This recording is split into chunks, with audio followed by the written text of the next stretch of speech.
Hello, everyone, and welcome to Smashbox TV's podcast 464. I Claire couldn't Miller, along with Johnny. couldn't come up with anything clever for 464. I know it's 414 being our area code, Mhm. and also featured in a who's the I don't believe I can't. The name is escaping me. The rapper. He's got various gardening tools in different area codes. Oh, And he mentioned Ludacris. Yeah, it might have been Is it ludicrous. Luda? Yeah, he's 414 is one he mentions. Maybe there's a 464 as well. I don't know. Either way, On that song. we're here for it. So welcome in, everyone. Johnny, I think the world is elated to see you. Since last week, you proclaimed that you wouldn't be here, and now the internet can finally, finally, something can find peace here for us today in the world of disc golf. Are you You're here saying for that the podcast. internet is celebrating my 94-year-old grandmother's death? I'm not suggesting that at all. But yes. The world is happy. Which You're is here. why I am here. Unfortunately, I got news this past weekend that my 94-year-old grandmother passed away. I got to visit her last weekend. I went up to Appleton. She contracted pneumonia, and when you're 94, that's usually not a great prognosis. So she was great, I guess, literally up until her last day, when they just eventually, when they do the whole morphine thing and everyone just goes to sleep happy. Surrounded by family. 94 is a phenomenal life to lead, and it was time. So she was surrounded by friends and family, so it was really good. But that means tomorrow I'll be heading up to Appleton bright and early for a bunch of family celebrations. And I did not get to go to Pensacola. But you know what? Pensacola will be in my future at some point, I'm sure. It'll always be there. It'll be there Johnny forever. V will be all up in it at some point. Oh, I will. Pensacola, you are not safe. Johnny V will still visit at some point someday. And who's going to be visiting us in just a few moments, you ask? Yes, of course. Our first-time PDGA major winner in Corey Ellis. We're going to talk to him in a moment. And then we're also going to, like I said in the Instagrams, we're going to keep it international tonight. We've got Dennis Greffard. He's going to be joining us. He's talking about an event taking place just before the USDGC. It sounds like it's going to be a huge B tier up in British Columbia, up in Canada.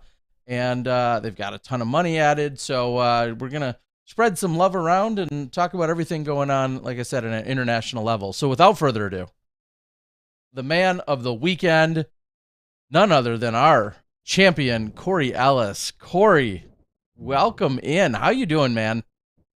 I'm doing great, guys. How are you? We're not as good as you. Let's that's obvious. But first of all, it's been a little more than 48 hours. Congratulations to you. What feelings have finally sunk in after that long plane ride, after all the elation, the jet lag, the turbulence, everything? What feelings have sunk in? I'm proud to call myself a major champion and to be in the history books forever and to have my name on that trophy with some of the greatest players to ever play the game is an honor.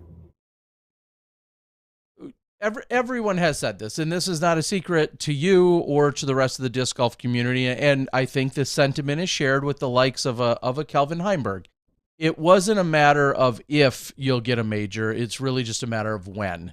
And last year, in a pair of very close events, heartbreaking events, we saw you come up just short at D-Glow almost a year ago to the day, and to today anyway. And then, of course, at Maple Hill, Simon Lizotte had different plans and held you off. How sweet does it feel now? And do those previous scenarios matter? Have you looked at those? I mean, there's memes out there, and there's things like with the what is it? Contrasting pictures that we happen to have of you in the scoring shed versus you celebrating with the trophy. Well, let's be honest. I kind of handed it to Simon. Okay. I mean, Those are your words. Yep. Not to Okay. take anything away from Simon, though. He did play fantastic that last round. I was gonna say, some But- people could say Anthony handed it to you, That's also true, but and you played very well. Yeah. Exactly. So, I mean, it's just the way the cookies Mhm. crumble sometimes, It's just the way they go, you know. It's things happen for a reason, and I feel like I, had to go through those losses to be able to handle the pressure situation to come away with this win. And to be fair, nobody hands anybody a championship like this. You have to put yourself in that position. We all know that if you go back, there are probably 10 to 12 shots through the entire weekend that you could look back on and be like, man, did I miss an opportunity there?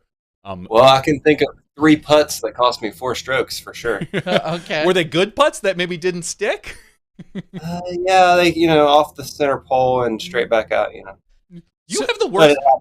On a side note, you have the worst basket luck maybe in the entire tour. The iconic Beaver State fling moment where your disc hits the one missing weld and scoots through, and everybody's there. Hi, kitty cat. Everybody's there in disbelief. Like, you seem to. Are you a magnet for those? What's going on? I honestly seem to have the worst luck when it comes to disc golf. Like, I'm not. A lot of people can say that, but whenever they say that, I'm like, hey, remember, I'm the guy who had the disc fall through the basket. So I'm like, now.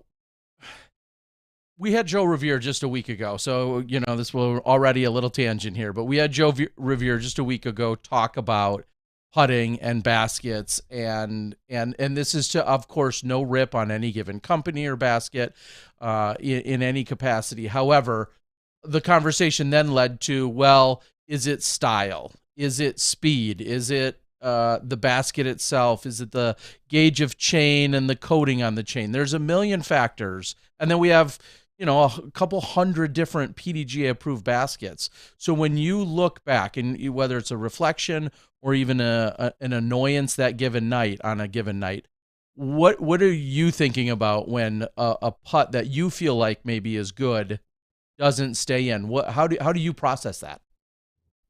I used to get upset about it, but now it's like there's nothing you can do about it. It's already out. Like, why? There's no reason to get upset about it when you can't control it. You know what I mean? Like, you threw the putt as good as you could. It hit the center and it came out.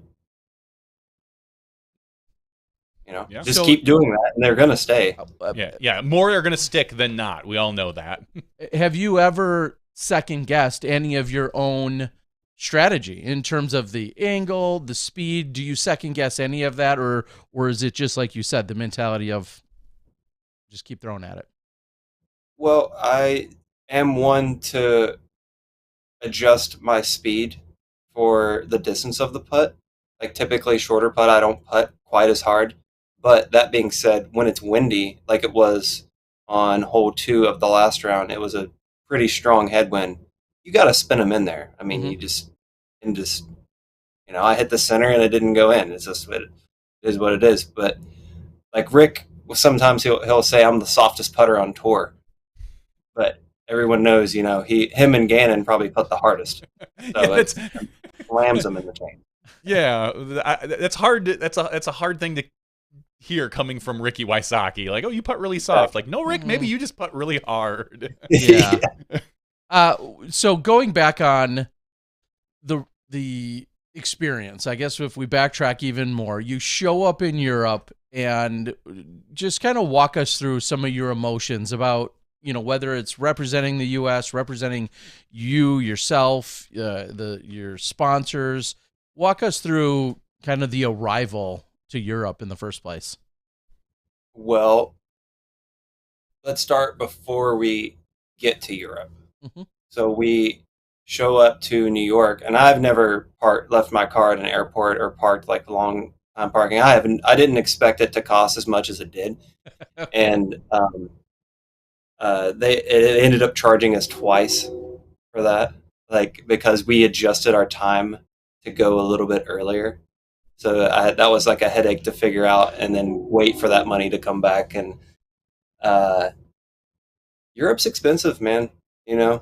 I'm not Paul Macbeth or Ricky. I don't have millions of dollars in the bank, and I almost didn't even get to go to this tournament because I wasn't sure I was going to be able to afford the trip because it's renting a car, it's finding a place to stay, it's affording the food while you're there. It's gas is basically $8 a gallon there, and it's just it's a lot. And to see as many people from the U.S. go over there is incredible. There was 42, I think, U.S. players, maybe more, but I remember I counted and I was like, that's almost half the field. That's like 4 times as many U.S. competitors as there's ever been in that tournament. And like that just says like how far the sport has come in the past few years that people are able to do that. It's incredible. Now, But with all of that, I have to just quickly follow up and say it's awesome we're seeing that you've won. You're gonna likely return every single opportunity you ever have a chance. Do you understand how some may say, I'm still just not here yet? I mean, you yourself were just contemplating the expense of it. Can you understand how others maybe might be like, that was a cool experience, but I'm just not there financially? Could you see how that might happen or no? absolutely. I mean, let's be honest. It probably costs $3 to $4 grand to go, and if you look at how much I'm probably one of the few people that made money there. Mm-hmm. You know what I mean? Like, but the top 5 people probably actually not even that made money. And it's like, how can, like, if you can afford the experience, if your sponsors are going to help pay for that, pay to get you over there, then by all means make it happen. But if you're paying out of pocket for that, like, good luck if you're scrambling, on tour to cash. It's not, it's the pressure of the moment that you're there. All that atmosphere is just incredible. It's the only place I've ever been on hole one and got chills, just like at USCGC. That's the only other place. It's kind of amazing when you talk about that, because we think of all these players that are on the top level of their team, no matter, regardless of who your manufacturer is. And I think there's just kind of a thought that like, oh, these top guys, no worries for them. They're all taken care of. They've got their Tour Series discs. They're easy. They're able to travel wherever. Are you kind of saying that that's really not the case, that it is still kind of a grind for even the top level players? I mean, it depends on your situation. I mean, I still have an apartment and 2 cars, and, just people have bills, it's life. It just depends on what you have, going on in your life. So I can't speak for everybody, but I can tell you for me, it's just me. It's just my income. Molly doesn't work now. And, that has been my dream, is to, have her just come with me in this year. I've made it a reality. And now, as it looks like now, it's going to be like that for a while. Even after that high five, she's going to want to travel with you. Yeah, is she okay? I mean, that was quite a. Yeah. I was just so pumped, and it just kind of happened. I don't think anyone in the world like second guesses that it did happen, but instantly everyone's like, "Oh no, let's hope that her hand is all right." And hopefully cashing the check will that be that much easier, even if her hand is injured, if she can help you cash or deposit it. It was just the best, the way you were so excited, turn around, gave her a high five, and I'm sure you've seen the clip where she just looks at her hand and goes, "Ow!" Oh yeah. What a great moment, honestly. Just that whole 16 in general. What an exciting hole to be near the end. You've laid up on it, you've gone for it. In general, do you like that hole? Do you think it's a quality hole? I know I've heard some people say, yeah, there's OB, there should probably be a drop zone, maybe we shouldn't keep throwing, things like that. What are your thoughts on that? Well, I like the hole because I like the idea of the bunker rule that they put into effect, because I feel like that should be used more rather than well, it's hard to say. Like, I don't like stroke and distance, but I like this just rethrow. No added stroke, because I feel like that would be better at for example, hole 12 at USCGC.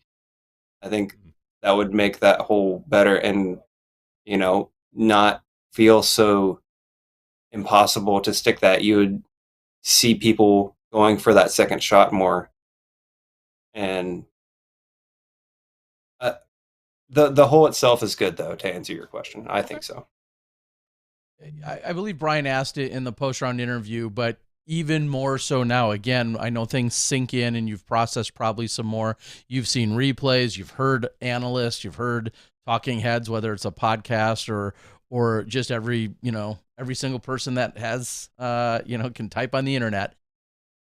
When you look at 16 and the way that it played out, could you ever envision, I know you just explained it, but could you have ever envisioned that crazy of a scenario with AB specifically? I mean, the guy that you needed to catch or to get past, I should say. I mean, I never wish bad on anyone. AB is my friend, and I felt horrible for him to even have to be in that situation and just continue to throw until he got on the green. I'm not one to call, what I think he should have done in that position because, anything could have happened, after we still had 2 holes to play and things could have turned out differently on 18. That second shot when you're down there and you're going for that green is not easy, especially, you have 4,000 people watching you. And I don't know. I think that maybe he could have laid up after he threw it once out. I know actually I talked to Calvin the round before we played together, and he said that we both agreed, we're like, if we miss it once, then we lay up. That was me and Calvin's both of our plans. Like, no matter what, if we go for it for birdie and we miss it, we lay up. That's just me, and I know from him personally. I don't know. I put a lot of thought into that particular hole, what AB's situation is, and being the 4th round. Personally, I think you have to make the decision on the first throw in the 4th round where he was at. You either go for it or you lose the tournament. Because for me personally, like, you throw it and miss, you lay up, you throw it. Obviously, as you know, that second shot, the second attempt to the island, that's not a guarantee.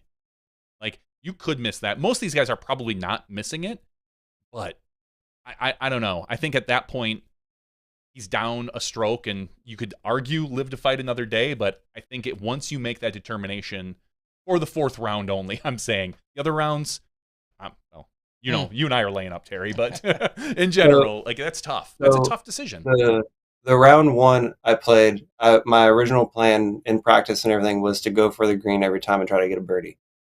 And my drive went long, and I went OB, and I had to re-tee. I landed inbounds, and then I threw a shot, and it landed on the green and barely scooted onto the gravel path OB. And then I just laid up, and I took a double bogey. And after that, I was like, I'm laying up that hole for the rest of the tournament until the last round. If I have to go for it, I will go for it. And that's what ended up happening. And you felt like you had to go for it there. Yeah, that was going to be my question. Because you were, at that point, you were ahead of Kyle by 1 stroke. And right, but Kyle had just stuck it. Yes, Kyle had just stuck the island. So it would have been a tie, assuming you laid it up and made the island then. Okay. Yes. The more amazing shot, though, was 17. Honestly, in my opinion, both those shots that you threw on 16, I think those are relatively, quote unquote, routine shots. It's a hyzer. You executed them. It's a high level of pressure, but 17 isn't just a hyzer. That is a pinpoint accurate buzz to within 15 feet. That is such a touchy shot. Yeah, walk us through it. That is like, I feel like my bread and butter buzz shot, like a hyzer flip, let it turn a little and come back. And I threw that shot a lot in practice. I only practiced a buzz shot on that in practice. I got 5 rounds in and probably threw 2 buzzes at it every single time. So 10 shots on the hole before the tournament even started. And then when warm-ups, I was particularly throwing the same shot over and over again on that every single time before practice, and just trying to dial in the right amount of hyzer flip on it. And even in my video I posted before the tournament started, I posted me throwing that exact shot, and then executing it in that situation, like, was incredible. It just felt amazing. Real quick, just the buzz that you threw, anything special, or is it a stock buzz? What kind of buzz is that? That is a glow buzz that I had team stamped in 2018 when I first joined the team, and it's been in my bag ever since. I lost it for like a couple months at a local place here in West Virginia, and then they actually mailed it to me in Waco, and I got it back and put it right in my bag, and it's still pretty stable for considering it's been 5 years now that disc has been in my bag. And you didn't know what was being done with it for a few months. Yeah, I mean that's it was just sitting in the woods somewhere. home now where it belongs, in the bag. So absolutely. my follow-up to that would be specifically, what condition or scenario would it take for you not to be throwing some kind of buzz on that hole, whether, again, wind or score-wise, whatever? Is there anything that changes your mind from that play? No, and if so, what is it? No, I'm throwing that shot every time. Okay. Because the if my miss is, it's going to turn too much. I'm not, the buzz is kind of understable, so it's going to turn. I know it's going to turn. It's not. I never hyzered out of bounds with that buzz in practice or anything. It's a man who knows his discs. Well, and this is only why I ask, is I think there's a ripping headwind. It's coming at you 15 miles an hour straight into a headwind. Are you beefing up a buzz, or are you then going to some kind of slightly more stable, I would fairway? Just throw a slightly more stable buzz. Okay. All right. So that is definitely the play. I mean, I like the mid-range because on that one. Because if there's a 15-mile-an-hour headwind, I throw a more stable buzz, and it doesn't make it up there, then I just lay up and take a 3. Sure. If I throw a fairway and I barely juice it too much, it's going OB. How are you? So all this intensity of hole 16, we get it. I mean, the world everyone's mouth or jaws on the ground. They watch what just happened to AB. They saw how you answer. Kyle's obviously still right there. The walk over to 17 to then still, like you just said, throw some pretty high level shots. As you're walking over to 17, what in the world is going through your mind as you're making that walk from 16's green to 17's to 17's tee? I was in like another place. Like, I remember from once I walked up the hill to hole 15 and I threw that shot, I was in like almost like a trance, like I was a robot. Like, my body just kind of took over and it was just happening. So it wasn't a whole lot of thinking going on that I can remember. I remember I wasn't worried about anything but just sticking to my game plan. I wasn't changing anything. Once I decided I was going to throw on the island, I told myself, you've thrown the shot 1,000,000 times. There's no difference. You can do it again with your buzz. I bush noted it was 280 feet, and I was like, with your zone. I threw a zone on the upshot.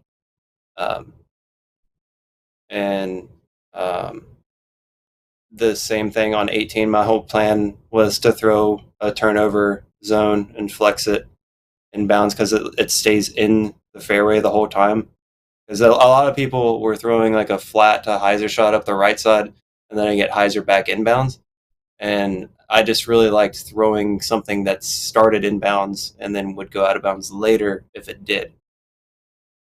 Okay. Yeah, we saw a lot of people on 18, if they pulled that a little too far right on that backhand or caught one of the trees hyzering in for some reason, you're taking it back relatively far, and then you're shooting for, we'll say, the middle of the second shot on the way up. Very few people can probably make that from where they would go OB to the green, with the exception of Eagle. I think tried it. AB could probably do that. AB parked it from Yeah, Yeah. yeah, yeah. exactly. from that- Exactly. that Yeah. was- Very few people can probably make that shot look easy like they can. So what an amazing event. How are you when it comes to we think about the story and the drama, and of course that's what the fans want. Every golfer would say, well, I love entertaining, but I'd love to win by 5, not by 1 or 2. But how are you when you think about the way the event unfolded, especially the last 3 holes, and just what it sets up for disc golf, what it sets up for the European Open, the legacy, the major, the story behind you and the win? Does that get you excited or not? Like how does that make you feel? It just makes me want to do it again. It's kind of like the doors open. The monkeys off my back. People have been saying, I got the win, and that doesn't mean I'm, still not hungry. I'm starving over here. So you don't trying- have an Elite Series yet. Come on, pal. Let's get on Yeah. it. I mean, you Yeah, skipped that it. level or a silver, right? You don't have a silver either. no. Who needs those? This man don't need no silvers. Said he's hungry. Well, okay. He's got major. He's got MVP He's to got the revenge. taste He's of got majors. he's got at least one shot. I think he wants to try again. Well, two. Okay, At least D-Glow and Yeah, for sure. Exactly. Back to back there. In that you can sense. throw a world in there. I wouldn't be upset either. Yeah. What does it say? One of the certainly again one of the storylines within disc golf is that now we have 3 first-time major winners over the last 3 majors. Gannon, Isaac, and you. You've been playing disc golf a long time. What does that say about where disc golf is right now? I think it says about the competition, is fierce, to say the least. Like anybody, it could be anybody's game out there. It's hard to be consistent, and I shot 55 holes bogey free to win that tournament. And like I've never done that. I don't think like any tournament I've ever shot bogey free like that. And it's just like that's the level of consistency. You can't bogey. Like bogeys are like double bogeys now. Like you get a par and it's you're like, Mhm. well, I gave a stroke to somebody. So everybody can birdie every hole, almost. How much of your With win? the exception of like Ledgestone. Yeah, hole 12, Yeah. Northwood Black, hole 12. Pretty rare. Yep. How much of your victory do you chalk up to your lack of OBs this past week? Because you had 2 OBs all weekend, and I believe I heard in the top 10, the next closest was like 9. I Yeah, or believe. something like that. You destroyed everybody in the OB category. That was definitely huge. I remember one of the times I threw OB. Okay, so the one time I actually threw OB, I got a birdie. The other time was a spit out on 17 and it landed and then rolled out of bounds. So yeah, okay. I didn't really throw that one out of bounds. But Correct. Yeah, the end result was an OB, but it didn't feel like you threw it there or deserved it. that definitely is what did it, I would Mhm. think. That made up for the putts that spit out, was not throwing OB. So much talk about, of course, the gallery and the crowd. So we'll go there in a moment. But before we even get there, the course. If you haven't been there and maybe you don't recognize it on TV as much, you get done with a few of these holes and you have a very lengthy walk to get to another hole. Again, the magic of TV and live can help mask some of that. But when I was there last year, you're really segregated through these pockets of holes all around this property in the middle of a city. Does that matter to you? Is that add or take away from the event in any way? And then maybe talk about the holes themselves. I mean, I wouldn't say it takes away from the event. As a, one, I would like to design courses in the future I know from Johnny Sias, I can hear him talking as I was playing my practice rounds about how he would not like the flow of the walks in between holes, and that's just from what I've kind of learned from him and course design is it's got to flow well, and you got to he yeah, it's just I wouldn't say it takes away from the tournament. The holes themselves are fantastic. My least favorite hole was 11. Yeah, the because mainly just because it's a poke and hope. You just throw it up and pray that you get through that tree for the most part, unless you're throwing it past the giant trees, which is an absolute crush on that hole. That's the one with the OB pond at the very end where everybody's trying to crash around. As we saw, Eagle was able to go around. I don't know if I saw AB actually go around, but yeah, I went around on round 2. Did you? Okay. Yeah. I could see that not being anyone's favorite hole. And I think about the FPO players. I think about watching it played last year, and I'm like, man, this hole seems like it'd be really frustrating. Yeah. It's just kind of a luck factor that you don't want to see on a championship course. And other than that hole, I absolutely love the property. It's there's no other place like it. It got the woods, it has the open, it has everything.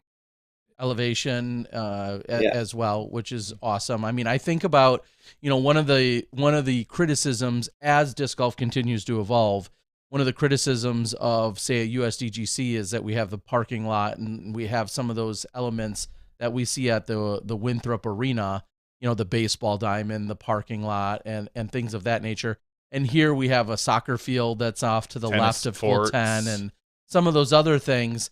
But like you said, they also make up for it so beautifully in some of those really wooded holes that makes you think you're out in the middle of nowhere, right?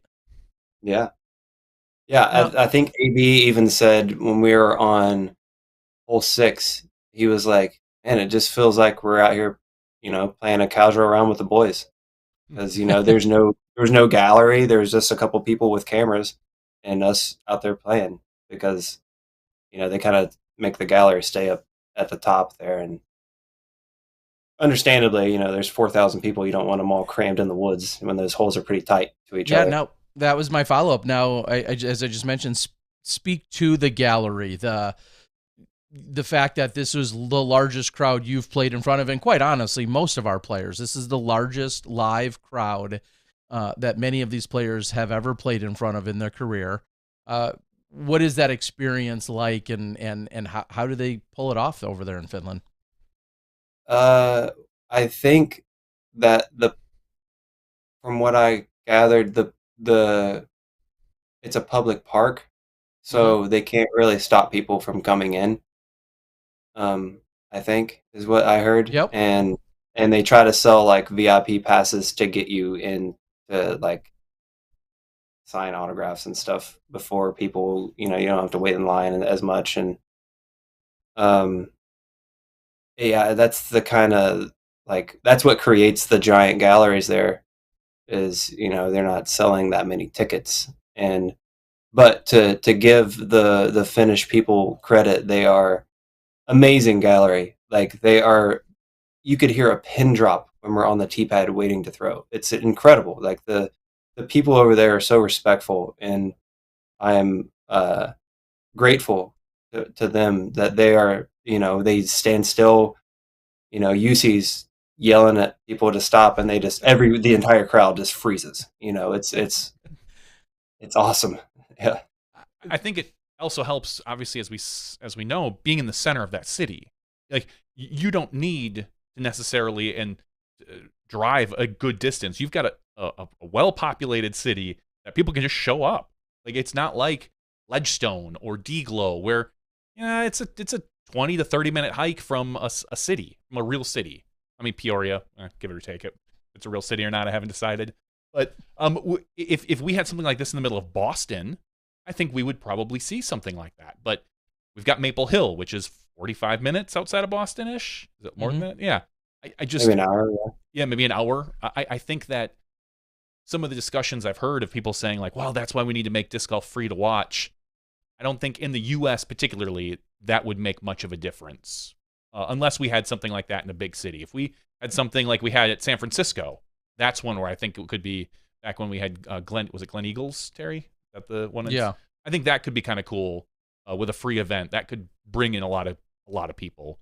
Maybe not 4,000, but I don't think I want to go to San Francisco personally. Just from what I heard about, some crazy things happen during the final round there, with some, gunshots or something. Yeah, and some people helping themselves into some cars. Yeah, I think there are some of the struggles. Probably stay clear of a city. Yeah. Of that. Yeah, and it's really tough, and maybe this is a conversation we can have, Johnny and I will have after the fact. I don't know if it's the free admission. I don't know if it's, I think it's personally just more so the European crowds in general are that much more ecstatic to see, because this might be literally the one time, the only chance that they have to see you and Paul and Ricky and blah, blah, all of our top players. I think that's even more so a factor about them showing up.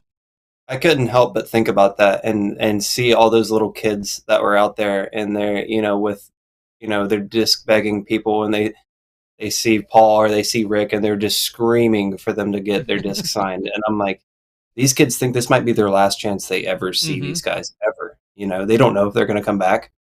And so they I literally stood there, I think, for an hour and a half after the round and just signed as many people who would come up to me and offered to sign the disc.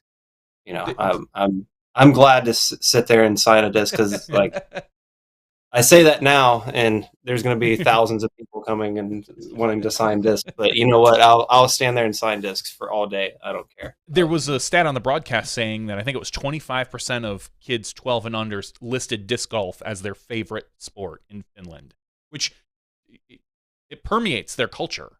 It's really great. I mean, we're going to see, I know we've been saying it for a long time, and the President's Cup almost went their way, which we'll talk about later, but we're going to see this come to fruition in the next 10 years. You're going to see a bunch of, I'm going to call them little Anthony Barellas, but they're all Finnish. It's going to be fun to watch, and watch that Euro Tour grow. I played with Holmar, he's 16. The kid is absolutely unbelievable. Like, he got 15th, I think. He tied for 15th in the tournament. He's 16 years old and got 15th at a major. Yeah, just turned. Like, I know Gannon just won USCGC and he's 17. People are like, oh yeah, but you think about actually he took 12. Omar Fredericton took 12. So just so you know. Oh yeah, well see, there you go. Put some respect on his name, champ. The kid is amazing, and I played with Sexton that same round, and he aced right in front of us on hole 2, and just draining putts, and I'm just like, we're in trouble. What is Finnish for acing your face? Yeah, the kids are only getting better, and I think it's as disc golfers have kids, they're going to be born into disc golf and only know disc golf, just like Tiger Woods. He was literally born with watching his father hit balls into a net in his garage while he's being fed baby food. It's going to happen with disc golf the same way as golf, as far as that goes. That's why Corey says, get your majors now, guys, because they're going to be a lot harder to get later. They certainly are. And to that point, I'll call the shameless plug or not, I experienced that. I got the chance to go to Skellefteå last year, to the Skellefteå Open, and I filmed Helmar. I got to watch him, and his brother is also pretty damn good. And I had no idea at the time that he was that age. I'm watching how composed he is. I'm watching him play. And then it wasn't until later someone, told me he was, I think, 15 at the time, maybe even 14 technically at the time. I'm like, holy shit, this is insane. And that is becoming more of the norm over there. and clearly we're getting younger players here too, like you were just saying. But over there, it's a dime a dozen that we're seeing so many of these young superstars. So it is incredible to see, and it is definitely scary for sure. I'm going to give a friend of ours here in the U.S. In Wisconsin. We call Matt the Stat Parker. I'm going to give him credit for this question, and I haven't researched it. So he asked me right after you had won. He said, "Is Corey the first winner that wasn't on the President's Cup team?" And this probably would take 5 minutes for somebody to research, and in a week, in 2 days, I haven't done that. Probably. If so, yeah. How does that? You meet at?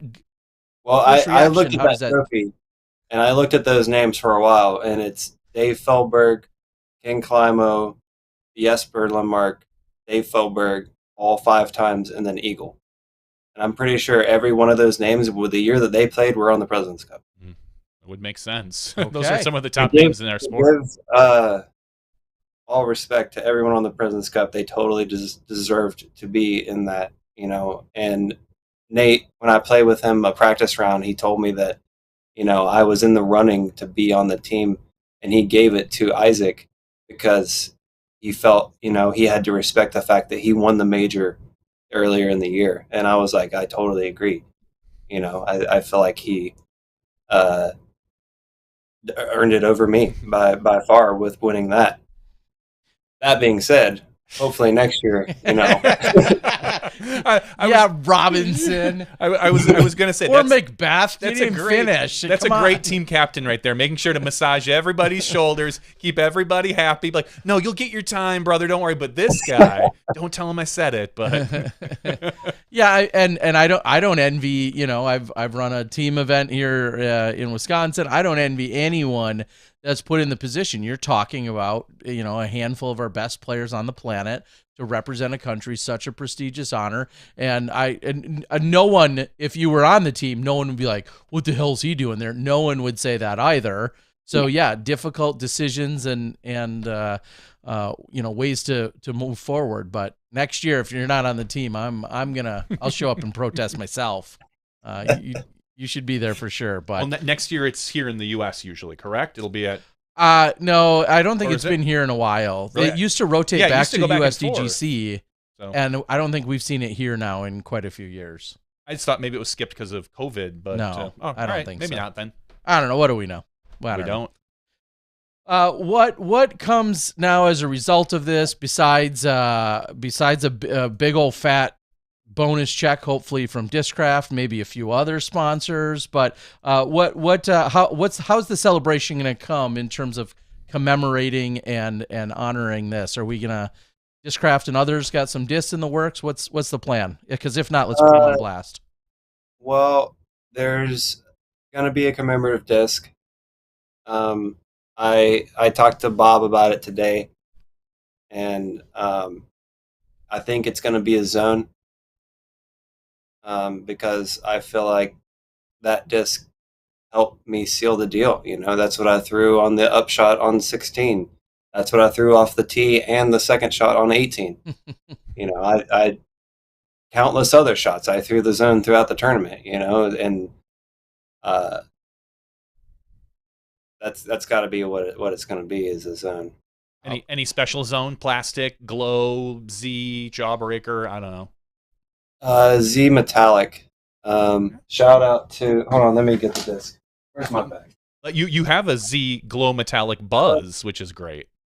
Yeah, I have a. Well, I can't find one right now. I don't know where they're at. Oh wait, nope. Well, they're somewhere, but it's a Brian Earhart tour series. What the last one he had. They're Z Metallic zones, and they're all puddle top, and the ones I throw are purple. And yeah, that's what I want. I want them to be puddle top, nice and overstable, good for sidearms. Yeah, I'm looking right now at per a quick Google search showed me a 2021 Z Metallic Brian Earhart zone. So yours will probably be in that similar capacity, you're saying. Okay. Yeah. Love it. Perfect. Makes perfect sense. And then also, speaking of checks and bonuses, especially when you got up there, what do we see in the background? You bring back. I brought home the check. UC would not let me bring home the trophy, even though, I feel like we should get to keep it for like a year or something. I think that would be cool, but at least I got the check. And this awesome picture my mom had made and brought it to me today when I got home. Yes. Of me winning the, shit. That's really awesome. That's great. I love those canvas pictures, by the way. Yeah, that is incredible. Those are awesome. Yeah. So explain to everybody maybe either the looks or the comments or the conversation walking through multiple international airports with a big old champion check like that. What is any really funny stories? Yeah, does that fit in an overhead compartment? How does that work? You have to buy its own ticket? Actually, I was shocked that it fit perfectly like in there, like just underneath my disc golf bag, because I'm not checking that thing. Never check your disc golf bag. Experienced traveler. Yeah, that's pro tip number 1. We agree. Just a lot of goofy looks, and actually, I think it made getting through customs and things easier because they're like, "What do you got there?" And I'm like, "Well, I won the European Open." You see, yes. You're like, "Oh, that's awesome, man! Yeah, go ahead." This way, champ. Yeah. How were the travels? Just in general, I see Aiden Scott. Maybe it was today. Just posting about another 26-hour delay, and I see all these posts. But like, how were travels for you and Molly? Overall, pretty smooth. We didn't really have any delays. We flew direct from New York to Helsinki. Okay. And then it was a 2-hour drive from there up to the tournament, and not bad really. I feel like we got pretty lucky with no delays, no layovers. From what I've heard, if you can fly direct, it is less likely to lose luggage because you only have one plane to put it on. Mm-hmm. So. Wow. But overall, smooth. Good. Yeah, I guess that is a pretty straight. Most people don't have the luxury. I don't want to call it a luxury, but just the convenience maybe of being able to go from a big enough airport straight to Helsinki, and then you can decide whether you're gonna take a train or drive up to Tampere or even fly into Tampere. But yeah, it sounds like straight shot. Make the travel up there. That makes things a lot easier on you.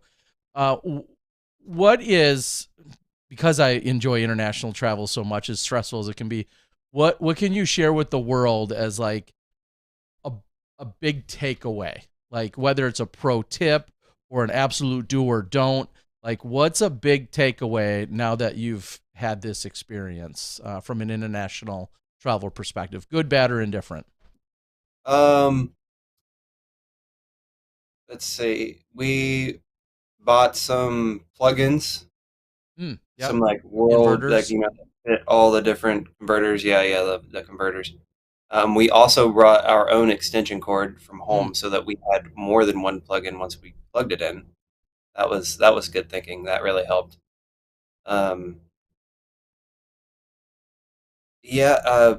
Be prepared for the unexpected, because you're going somewhere you've never experienced anything like it before. If it's your first time, for us, we've never left the country, and it was quite the experience, especially grocery shopping. Molly has some dietary restrictions, and trying to figure out what is what and what it has in it is pretty tough. So Google Translate doesn't always work. No. So, yeah. Now, were you using it where you could just scan over, you pulled it up, and then you could just scan over the text, and then it would translate for you? And most of the time that would work, but a lot of things in the grocery store were in Swedish, which I thought was weird. Yeah. Okay. I didn't really understand that.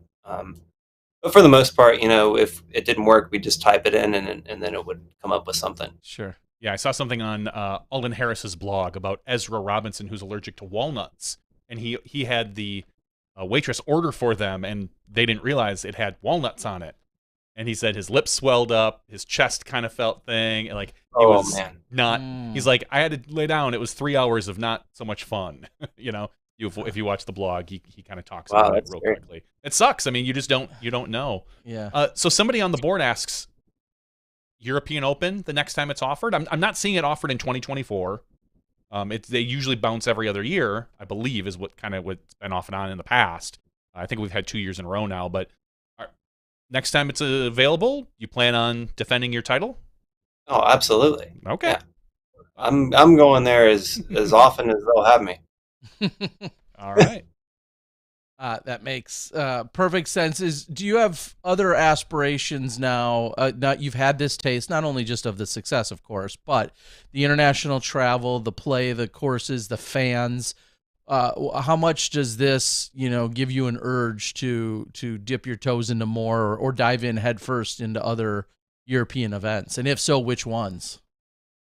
Definitely want to play PCS Mhm. because that place looks amazing. Mhm. I'm not really sure. I always wanted to play Kona Piste Mhm. because that place looks awesome too. There's a freaking castle on the property. Yeah, exactly. And just Molly and I always wanted to, go to all these different places and just explore. Like we took a ferry to Estonia the very first day that we landed there, and went to Tallinn, and it Mhm. was incredible. Like just to see a 13th century like town, like that's like one of the most well preserved towns in the world from that era is unbelievable. Everyone should go and check that out if you haven't. It's awesome. It's kind of there's kind of some tourist traps and stuff like that, where you walk through the town and there's people, with restaurants open and they're yelling at you trying to get you to come and eat or whatever. But Mhm. other than that, if you're just there looking at the architecture and all that and we went up on the wall and went through where and walked across and you could you know, see over the rooftops and stuff. That was awesome.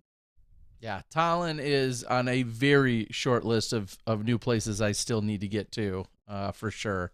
You hear so much, and of course, the likes of Kristen and Silver and Albert and Katie and all of them putting Estonia on the map that much more, within European disc golf. Obviously, in the last few years, hasn't probably hurt their tourism industry when it comes to disc golfers wanting to get over there, and I'm on that list, so that's awesome. To be clear, I just found it on the 2024 on the PDGA site. They do list the 2024 European Open. It is there. The first Google search I did didn't show it. It showed a bunch of other majors, but it is happening next July. Yep, so. The 17th through the 21st, so essentially the same. Book your tickets now, weekend. Corey. Yeah. I will be there. Yes, you will. You'll be on that I had Champions. a question that I didn't think of until later on after I won and somebody asked me. Does someone know if a winner, I could probably just text Paul and ask him, is it like USCGC where if you win, do you get invited back forever? I don't know if the European Open has distinct qualifiers like Euro. I don't think Paul's ever had to think about that. Honestly, come on. Well, that's true.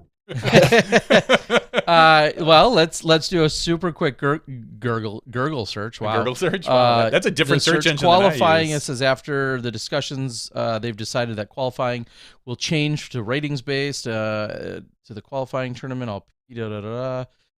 Full qualification details. Let me click on here. Let's see if we can get to. Now again, this is for this year, so there's obviously always the chance that something can get altered. Qualification details. The top 5 MPO and the winner of the FPO division in these qualifying tournaments will receive, that's for other events. Yeah, that's for other events. All players, special invitations, past winners of the European Open tournaments. And then it went on to show Macbeth, Felberg, Climo, Junmark, and Jesper.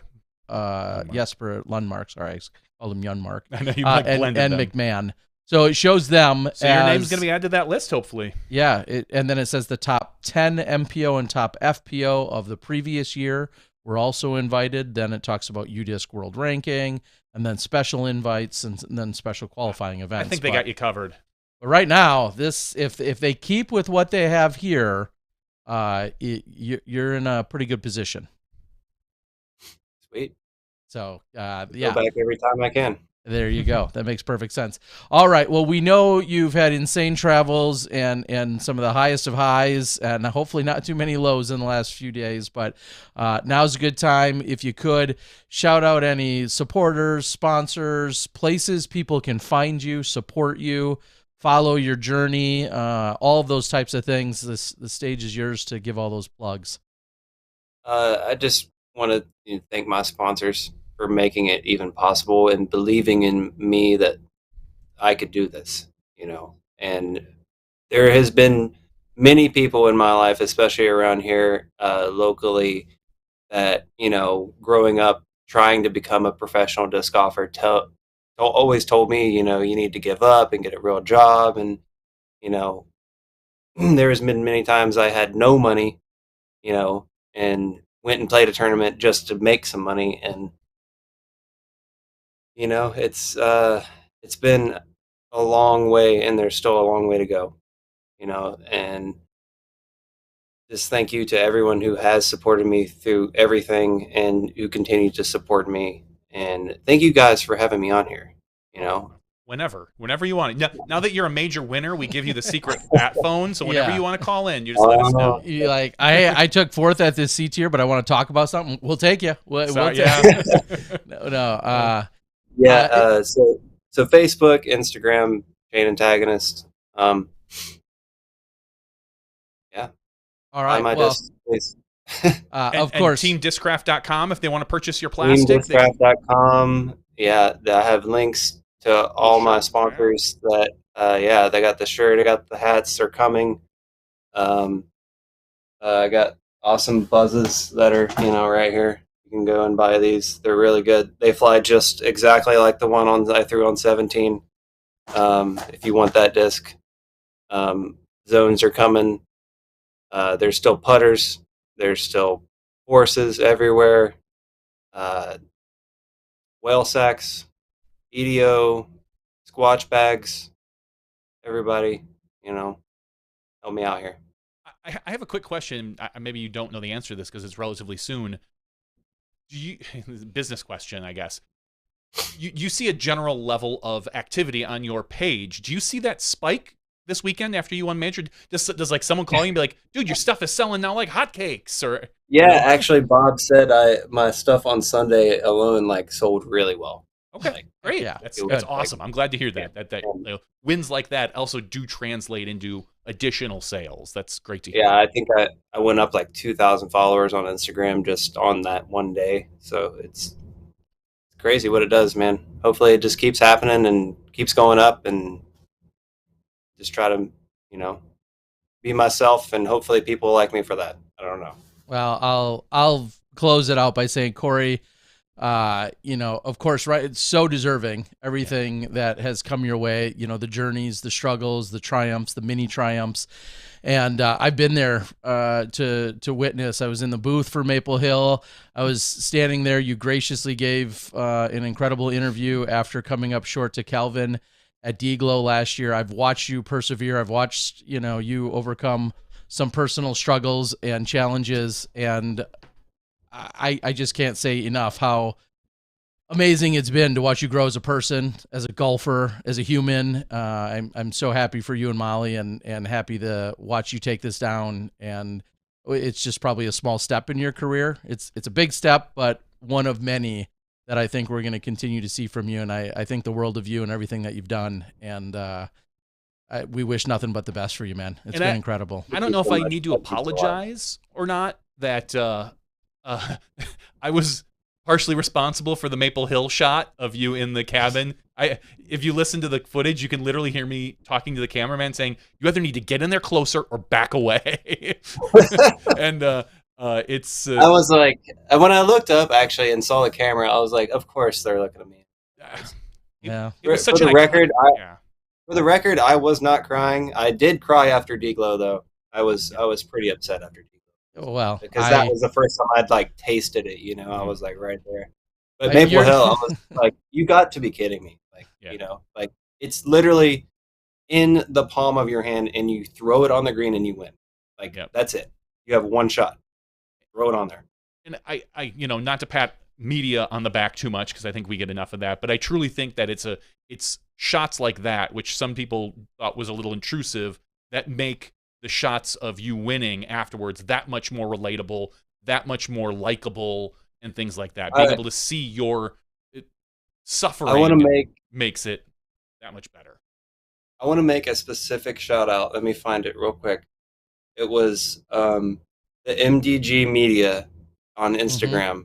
Mm-hmm. They made an incredible video of me. It has like 3,500 likes already, and it was on Sunday they posted it, and it's of me and Molly and me winning with this background, and the way that it's edited and shot with the light coming through, it's incredible. And I just want to shout out those guys and say thank you for doing that. That's an awesome memory that we will cherish forever. Yeah, they did a great job, and I noticed that the perfect spot where the sun was right between you two, and I was like, that's just excellent. Great cinematography. Yeah, thank you. Yeah, it was. I saw that exact same post. I'm pretty sure I liked it. If not, I'm still going to. It was incredible and so deserving of everything that you guys experienced and everything that you went through and the triumph that ultimately was at your feet for the weekend. So, Corey, before I go, one more thing. I want to shout out to those guys on the card and just say, they are incredible friends and competitors because they were genuinely happy for me winning. And, that's awesome. Kyle, we hung out afterwards at the after party and went out to eat and we talked about it. And, he's such a good kid and he said if he didn't win, he wanted whoever won it to change their lives. And him and Cynthia were like really happy for me. And that meant a lot, Well, things like that can be said because of the character and the human that you are. And I think some people might be able to float, a line like that around and may or may not mean it. But when we see your character and we see how you persevere, we see everything that you've been through, it's easy for all of us in the disc golf community to root for you. And I just can't say it enough. That's a testament to you and your character. And Johnny V and I are right there in that same camp. So 100%. It's been incredible, man. So stoked for you. Congratulations to you. Congratulations to Kristen on the other side. We'll talk more about European Open, other things. There's other stuff that happened too. But congratulations to the both of you. Again, a deserving champion. And what do you know? Could be a few weeks, and we might have to have you back because you're claiming more titles out there on live disc golf. All right. Well, we love you, buddy. Congrats again, everyone. That's Corey Ellis, your champion at the European Open. Thanks for joining us tonight. We'll catch you a little later, buddy. See you guys. Have a good one, Corey. Wow. Unbelievable. What a awesome story. So, just impressive to see what he could do and everything that he could get done out there. And thank you, Corey, so much for joining. I have to say real quick, I reached out to him yesterday. I said, hey, I know you're traveling. I know this could be madness. I know things are a little bit crazy, but please let us know if it's in the cards for you to join us. Him being even on the East Coast with the extra late time zone. So everything that he's gone through, we very much appreciate it. Let me make a quick note here. And I think we are good to go. With that, we're going to keep things I said tonight. Keep we're going them to have moving. A little bit of an international theme and with some exciting stuff that's going on. I've been hearing rumblings of a tournament that's starting to gain some ground and some traction. We said, let's talk about it here. It's going to be coming up, I think, the weekend before the USDGC kicks off. So we're going to send it out to British Columbia, and I believe we have our tournament director, Dennis Greffard. Did I get it? Dennis, you there? It doesn't sound like, sorry, Dennis, it doesn't sound like we have your mic audio. So there might be a connection. It sounds like you can hear us, I'm guessing. Or it could be on our end. There's a slight chance. Johnny's going to triple check. I don't think so. And just You never know. Just an editorial note for everyone, because we're having Corey first, we didn't get a chance to test with Dennis. So just hang on 1 second, Dennis. It could be on our end. It doesn't look like it. It looks like it might be on Dennis's end. Just double check. So maybe in your settings, let's double check. Everyone just hold tight. I'm just not seeing any audio coming through from you, but yeah, so it might be on what mic you're pulling from on your end, Dennis. Let me see if I can punch this in. He's talking in metric. Yeah, that's maybe it's Canadians. It's all those Canadian dollars. No, let's see if I might be able to send over. This is when we need a quick commercial break, Johnny. You have any commercials to play? Not any recent ones. Kidding. Sorry, Terry Miller. Everyone, hold on with us for just one moment. Let me send. Yeah, a lot of times if you close out, go back in, there's an option to go, rather than click connect, there's an option for advanced, and then in there you can possibly change your microphone and stuff. Go to like the advanced version. So we'll just do this while we wait. I'll be able to see when your audio starts coming through. But real quick, while he takes care of that, we'll quickly talk about the rest of the top 10 for MPO. Oh, that's the wrong event. Right there we go. European Open. And obviously our winner, who we had, Corey Ellis. Second place, Kyle Klein, squeezing it in there by a single stroke. Third place is, I'm seeing audio come through now, so that's looking much better. Ezra Aderhold, Eagle McMahon tied for fourth with Calvin Heimberg. Ricky Wysocki, Anthony Barella unfortunately dropped down due to that 8 he took on 16, dropped all the way down to 7th place. Tied for 8th place, a three-way between Ben Calloway, who we didn't see hardly at all on the broadcast, Chris Dickerson, kind of similar, and then Bradley Williams, who we did catch quite a bit of. That rounded out your top 10. All right. Well, with that being said, we'll get back to FPO later because it sounds like we might have Dennis all ready to go, and we'll try it again. Dennis, can you hear us? I can hear you guys fine. Oh, you thank sound you. so nice now. Yeah, it sounds great, actually. Sounds really good. Well, that's not what my wife tells me.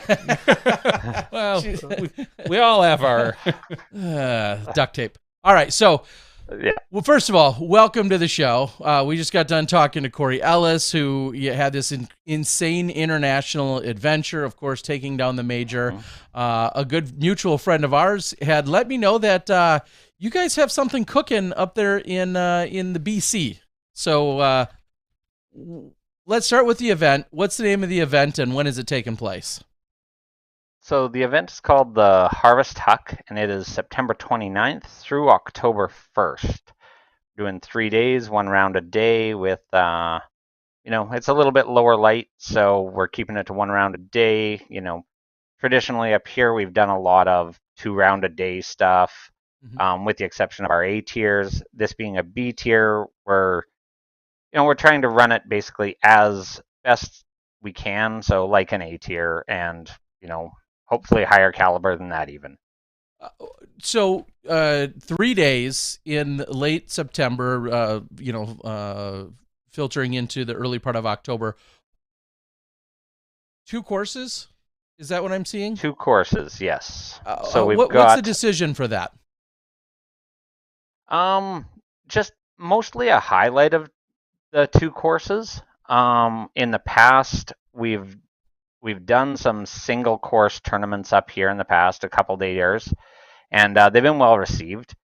But our look is at disc golf tourism. That's what we've been trying to grow here for 12 years, and only in the last few years has it really started ballooning.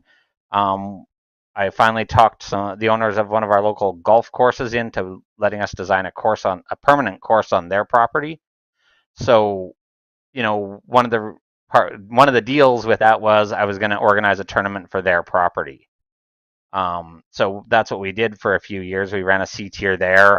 Sarah Hokum came up and played with us. Had lots of fun up there, and then COVID hit, so that tournament kind of died.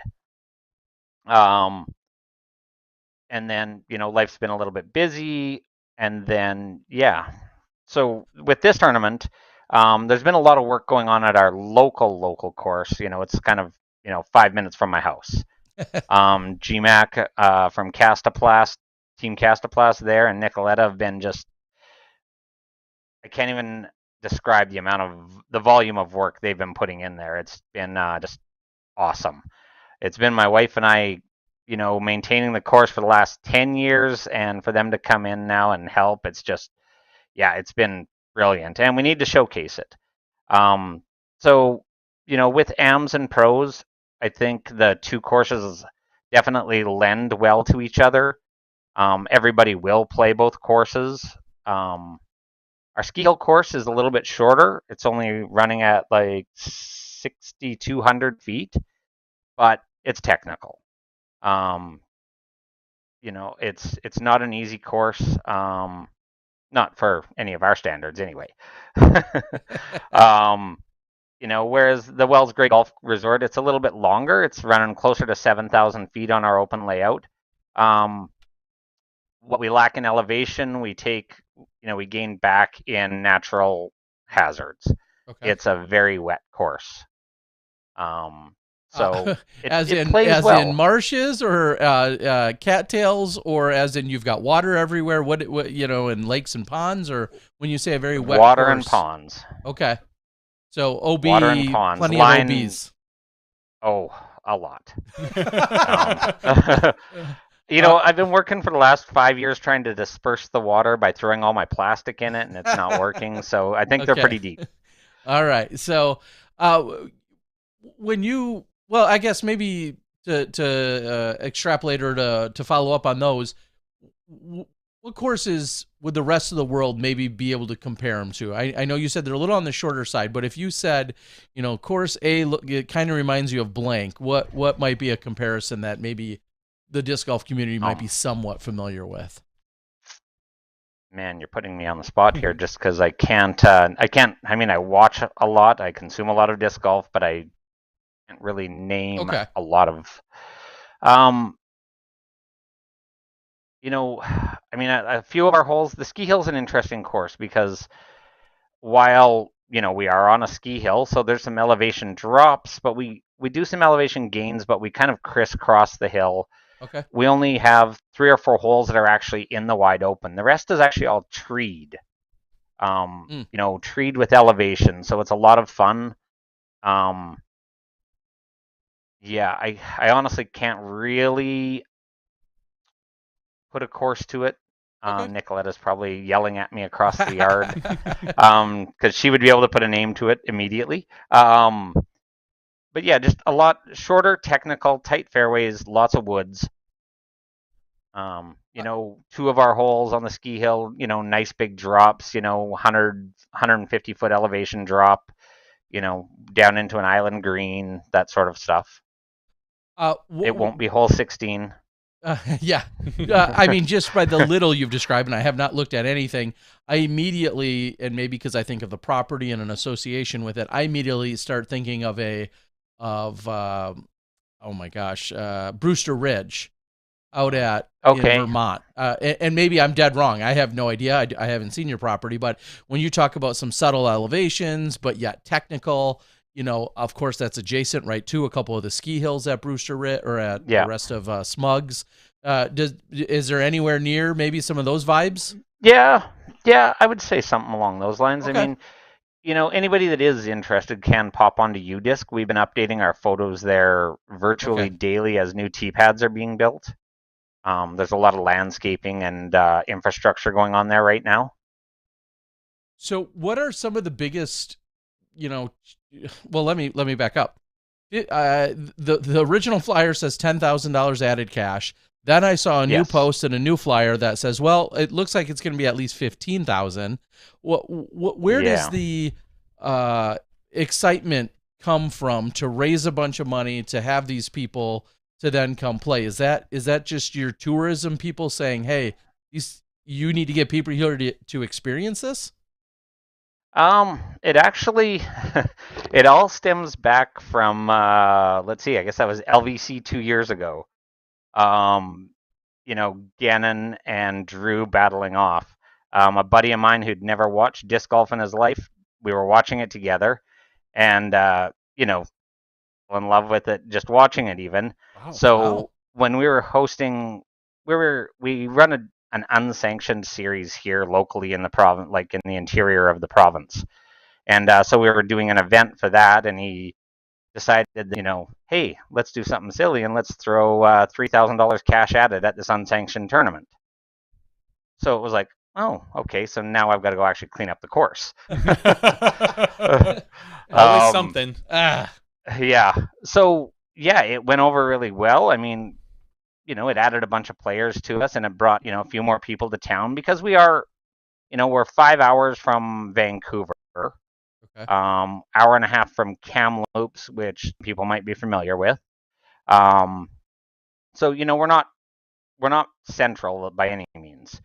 And then at the end of it, him and his wife joined us for the afternoon, watching off the deck at our ski lodge, and they loved it, and they decided at the end of it that they were going to announce 10,000 cash added this year.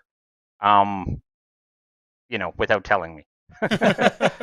So, okay. So really this is where, well, exactly, right? And, step it up from an unsanctioned tournament, bring in, get into B tier status and, just make it something that, people want to come and play. We had a lot of positive feedback from our tournaments at the golf course because it's a stay and play type resort. So virtually everybody that played was all staying together, camping together. There's no cell service up there. At the time, there wasn't. It was a very big sense of community, which a lot of people enjoyed. Our town's still small enough that even with the two courses, that, we can still have that sense of community. We're doing our player party at our sponsor's hotel. He owns 2 hotels in town, so he's put baskets in his courtyard now. They're doing discounted rates for all the disc golfers. We're doing a player party there. It's just kind of, they saw our passion for it and jumped on board. Yeah, that's incredible. And that makes this is all tying together because it's officially listed as Harvest Huck, presented by Best Western Plus and Quality Inn, sponsored by Discraft. So as you just mentioned, having the activities, and then obviously we know what the host hotels are, that becomes a no-brainer. So that's incredible. And just the idea of somebody stepping up and saying, hey, we want to support this, and then knowing that we're going to get this many more people into town, and that it can all be, symbiotic in a lot of ways of working together and having the golfers support the businesses and the businesses support the disc golf. It works out really well, which is awesome. When you decide who's going to play where and how many different rounds, is that all become kind of obvious due to the difficulty of the course? Is it like, it's obvious the pros will play this course twice and this course once? How do you make those decisions? Not necessarily. I kind of made the decision that I wanted the pros to play the ski hill twice because it's a little more technical. Our FPO, I can run them on the same course on the same pads, and they can still score well because, if you've got a 320 foot hole arm, you can score on virtually every hole. Okay. Good to know. As long as your shots are clean. They're not easy by any means. But it's not like they're janky, not easy. They're just technical, tight. But there is a line for every shot. There's often 2 lines, maybe 3 lines for every shot, but they're not easy, all of them. Some are more fun, like, our downhill shots that are into, this wide open air, what will be an island. Those are fun shots. Those are empty your bag type of shots at the end of the day. So, and a lot of our local pros, they like the golf course because up here we don't have a ton of opportunity to play golf courses, especially permanent ones.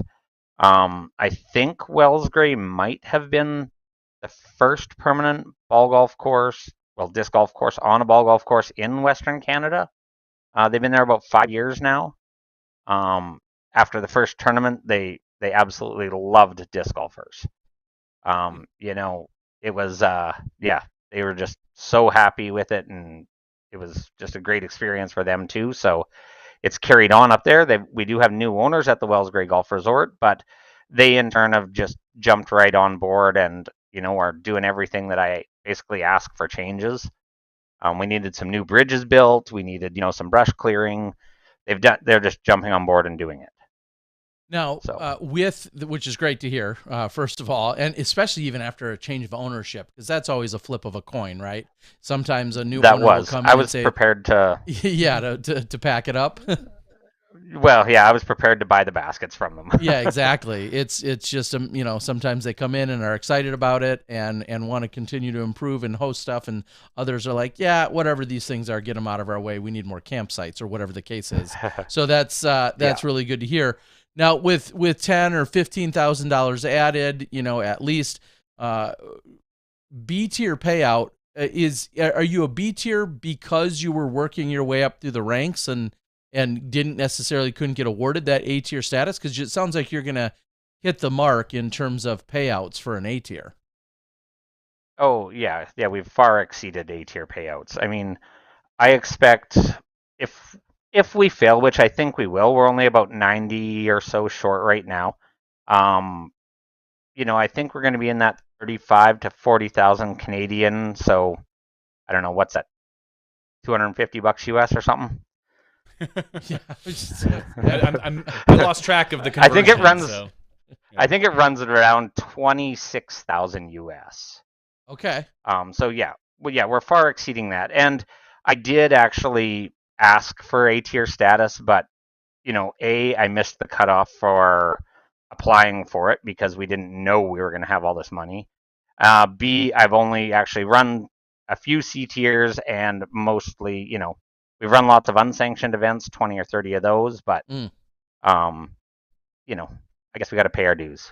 You do, and it makes sense, because I'm not suggesting this, but if you were to fail or screw something up, immediately all the players would then be able to write to the PDGA and say, "Why the hell did you give this guy an A tier?"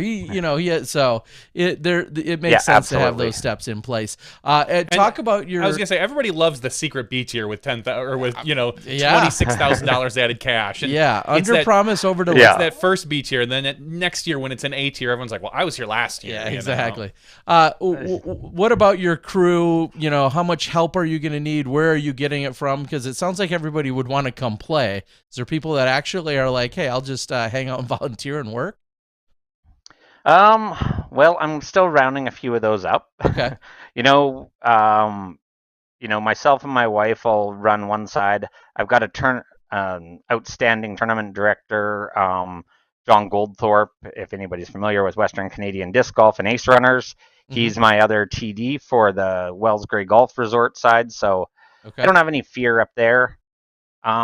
Most of these courses are very well defined, so I'm not too concerned on having a lot of staffing on site, because it's pretty easy to just play it out. There's going to be a few spots we're going to need a couple spotters. We'll have some check-in people, but if all goes according to plan, we should have both courses lined, marked, ready to play 2 weeks before the tournament. Wow, impressive. And we'll find out if there's any inconsistencies, any problems.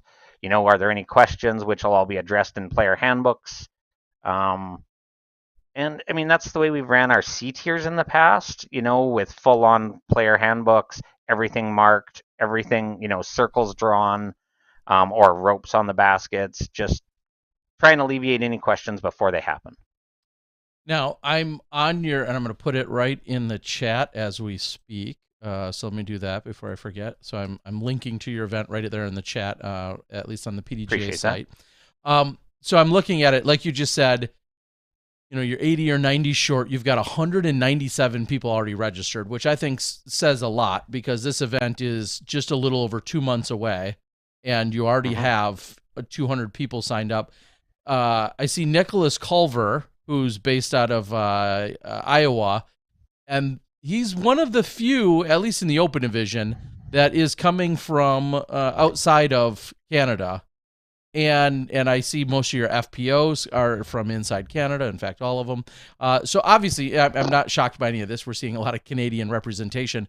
What's your sales pitch? What's your plug for how we can get others to come have this experience up in Canada that are coming from the lower half of the continent? Well, I mean, Western. I guess part of it is, Western. I think the Western Canadian disc golf scene is just different. It's a lot more community oriented. It's a lot more, this is more of an experience than it is. It's not more of an experience than a tournament, but it's more of an experience than a lot of disc golf tournaments you go to.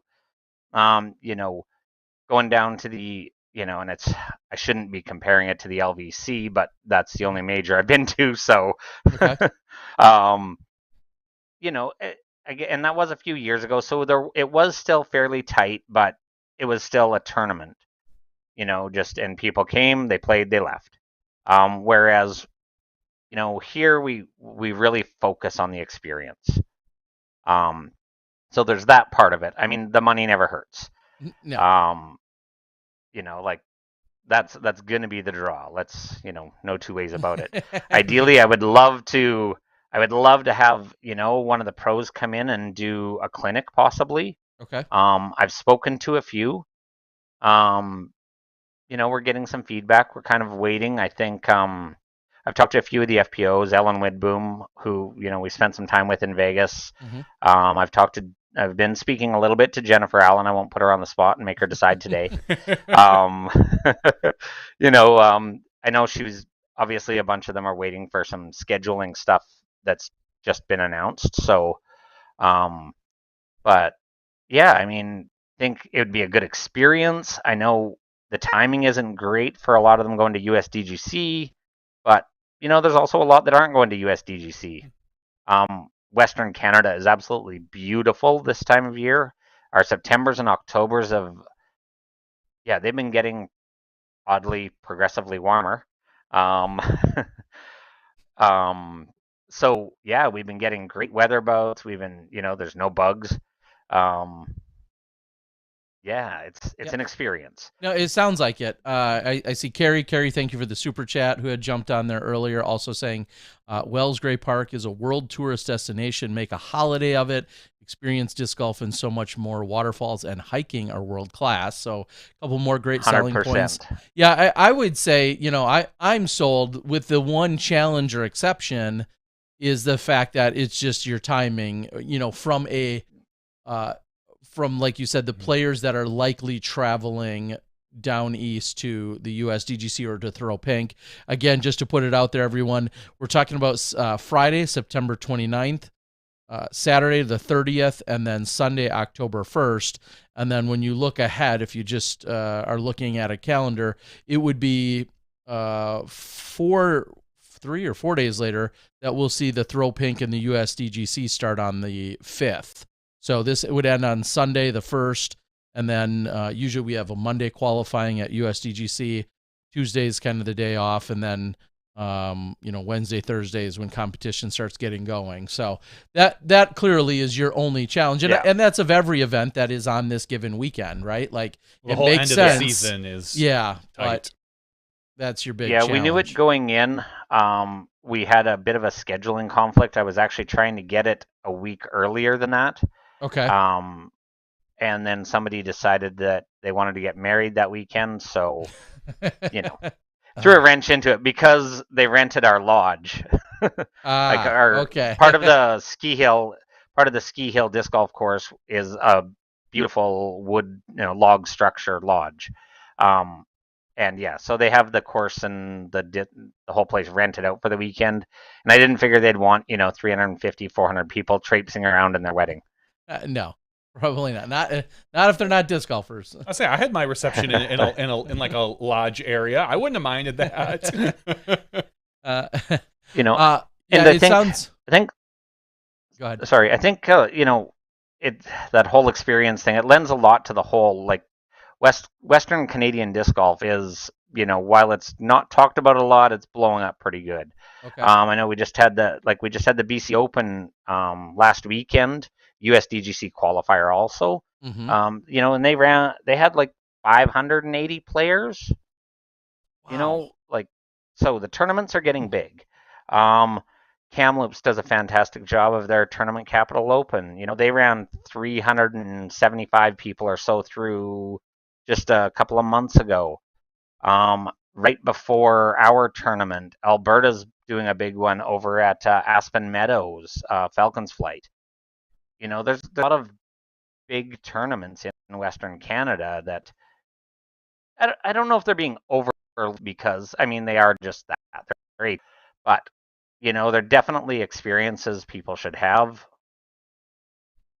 Yeah, I think it's just a matter of, certainly obviously some timing, and then we all know, and it's not a real big surprise, you get a couple of our top pros that go over there, have this experience that you're putting out on the table. Mm-hmm. Once they gobble that up, then it may be a snowball effect from there. Just a matter of finding the right weekend, finding the right opportunity for them to actually be able to join. We've seen that with a lot of the international events, whether it's Southeast Asia or Europe or even technically national up in Alaska, same thing. Just once it's kind of known that it's a good event, good course, good payout, pros will start to show up whether you like it or not. Yeah, it feels like a no-brainer. It just really comes down to scheduling.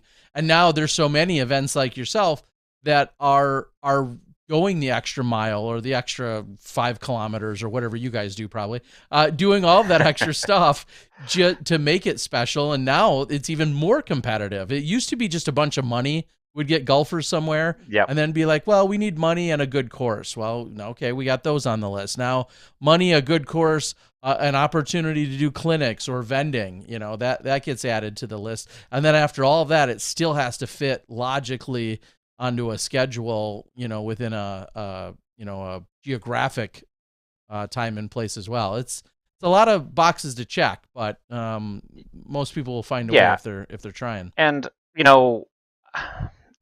again, I fully 100% appreciate this opportunity just to showcase our tournament and Western Canada. This is a huge platform for that. And I don't fully expect we'll fill up tonight after this sort of thing, but it puts it on the radar for those people that, like to travel for experience. Like when my wife and I go on holidays now, it's almost got to have a disc golf course wherever we're going. You're not alone in that. There's a lot of exactly, and that's disc golf tourism is huge. That do that. My kids would say different, but one way or another, they'll get on board. No, it clearly truth be told, I'm sold on the idea. I love it. It all comes down to, like you said, it comes down to the timing and the actual opportunities.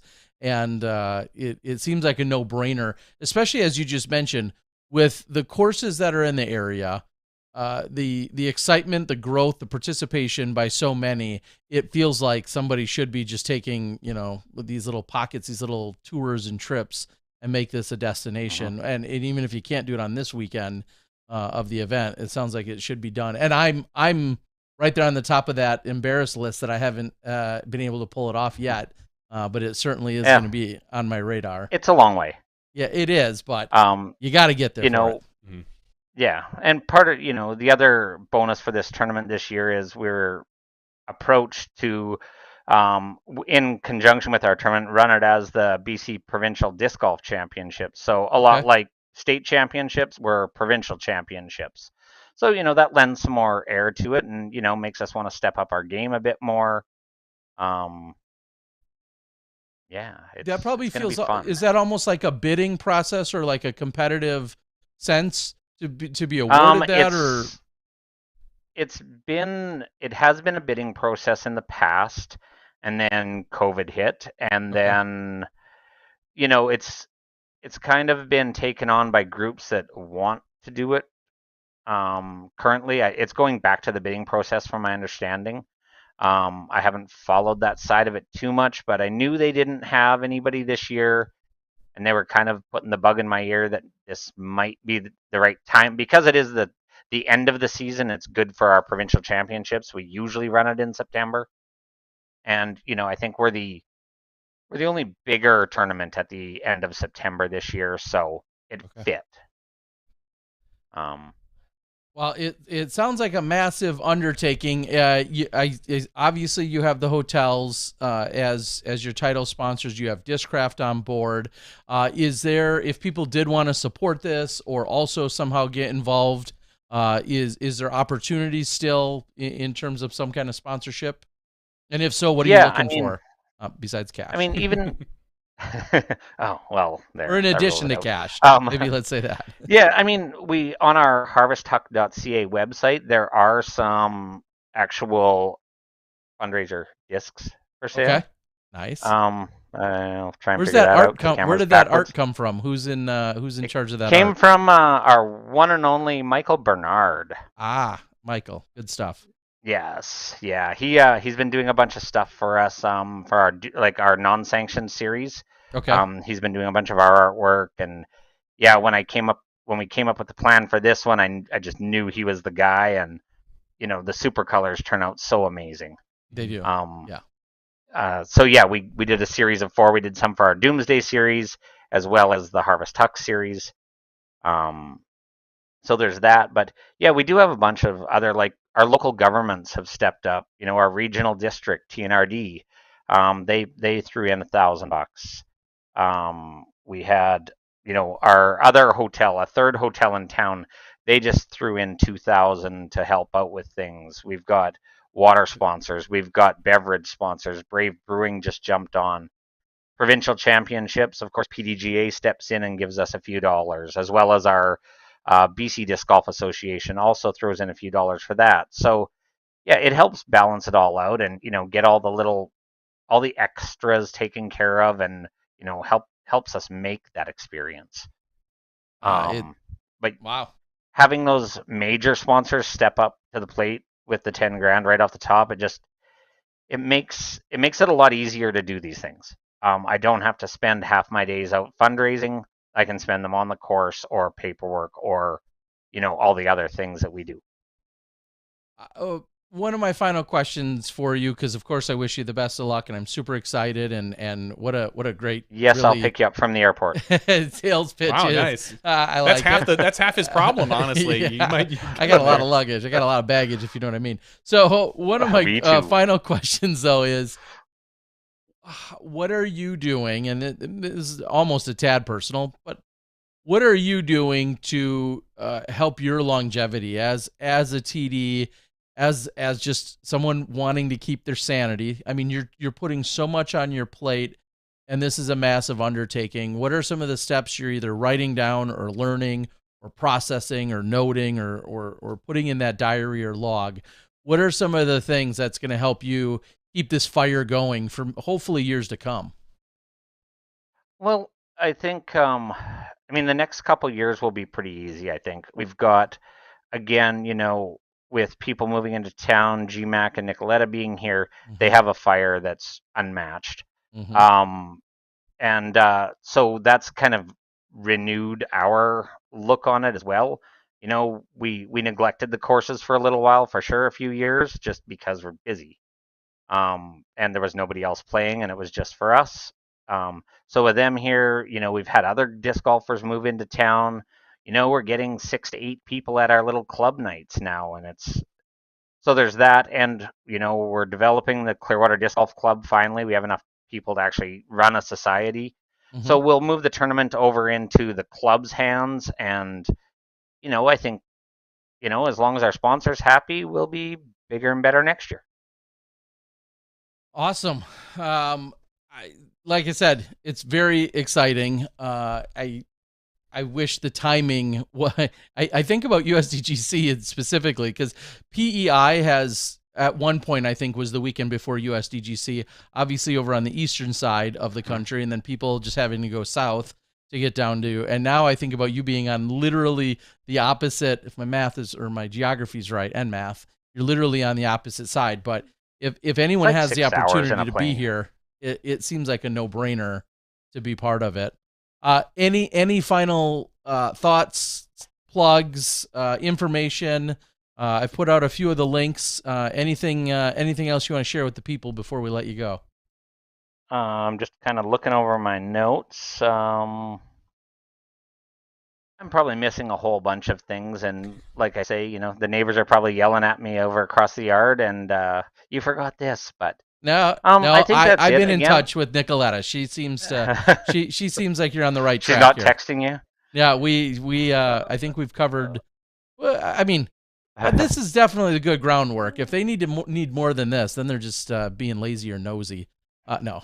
Well, again, I mean, just a huge shout out to you guys for giving us this opportunity on. It's not often we get a platform like this to promote small tournaments, so it's very appreciated. Well, we always like to be on the forefront to know what's coming up next, to be able to And you got the showcase these exclusive, events. right? We get the exclusive. I mean, first of all, I know GMAC and Nicoletta, incredible people, just incredible humans, as you were just talking about. You mentioned international, I think of international play and travel. I think of the area of BC, which I've heard so much about in terms of the Gulf scene, but just the natural beauty. And then you talk about $10,000 to $15,000 added cash. I don't there's no reason this shouldn't be highlighted. So we're super stoked to have you. Kerry alluded to it too. Wells Gray Provincial Park. It's a world-class destination. Our town of 2,500 sees 100,000 visitors a year to our park. Damn. Clearly, yeah. Look it up. Helmicum Falls. It's David Attenborough fans. It's all over. It's all over. We have some pretty spectacular waterfalls. Damn it! You make me want to go buy tickets. Okay. Dennis, thank you so much. We're here. Again, thank you guys. I appreciate it. Yeah, we are Our honored to hear more about it. Hopefully this inspires a few people. We can even cut up the interview so that you can go out there and make sure you share it with everyone. So if they do have questions, we've gone, I think, over it in pretty good detail. It sounds like you guys are on the right track. And I just can't say enough about good luck to you, and looking forward to hearing the success story of it as it unfolds. All right. Thanks again, guys. All right. Have a good night, Dennis. Thanks a lot, Take care. Dennis. Thanks. You too. Good night. Yep. I don't know. I was just saying a few weeks ago, or maybe you last need to get week. to Canada? Yeah, that. And specifically, Have you been to Canada? not in any real capacity. I don't count Niagara Falls when I was a kid. I think we went to that side briefly, but I don't count that really. No. And I'm embarrassed. I'm genuinely shocked. We're so close. Exactly. I'm shocked and embarrassed and disappointed in myself that I have not had more connection with the Canadian disc golf scene. And you and I used to travel quite frequently over to the Ann Arbor, Detroit-ish area, over to other places in Michigan. Obviously, we'd see a lot of Canadians come down and play a lot in Michigan. And we just never really, again, big international travel didn't become as much of a thing until the last few years either, as disc golf's grown. But yeah, it sounds truly incredible. So to Dennis, GMAC, Nicoletta, of course, we wish you guys all the best of luck, and looking forward to hearing as a result. They already have 200 essentially people there, so they're looking at 2/3-ish full already. Yeah. So Yeah, he said about 90 more. yeah, it'd be exciting to see them push over the line to get all the way out. Oh, with that much added cash, I can't imagine it's going to be that difficult. I know. How is this not sold out is really the only question I had. Because with that much added cash. As you and I said, if you know about the added cash, you're not telling anybody That's else. true. That's true. You just keep that as your little secret. Let's get 90 more people here to compete against me. No. It's the TD that wants more people, not the competitors. That's a good call. So thank you so much to Dennis. All right, well, real quick, so thank you on that end, and we're going to jump back because that was all kind of, we kept on rolling. Let's jump back. European Open, you touched on the top 10 on the men's side. Congrats to all the competitors. Obviously, one of the other big storylines from the MPO side was just the fact that in the middle of the fourth round, close to the end, 4 holes left, Paul Macbeth withdraws from the event, technically a DNF on that round, but PDGA rule states that the lowest position he can take is the cut line, which is 75th place. So Paul McBeth technically took 75th place at this European Open.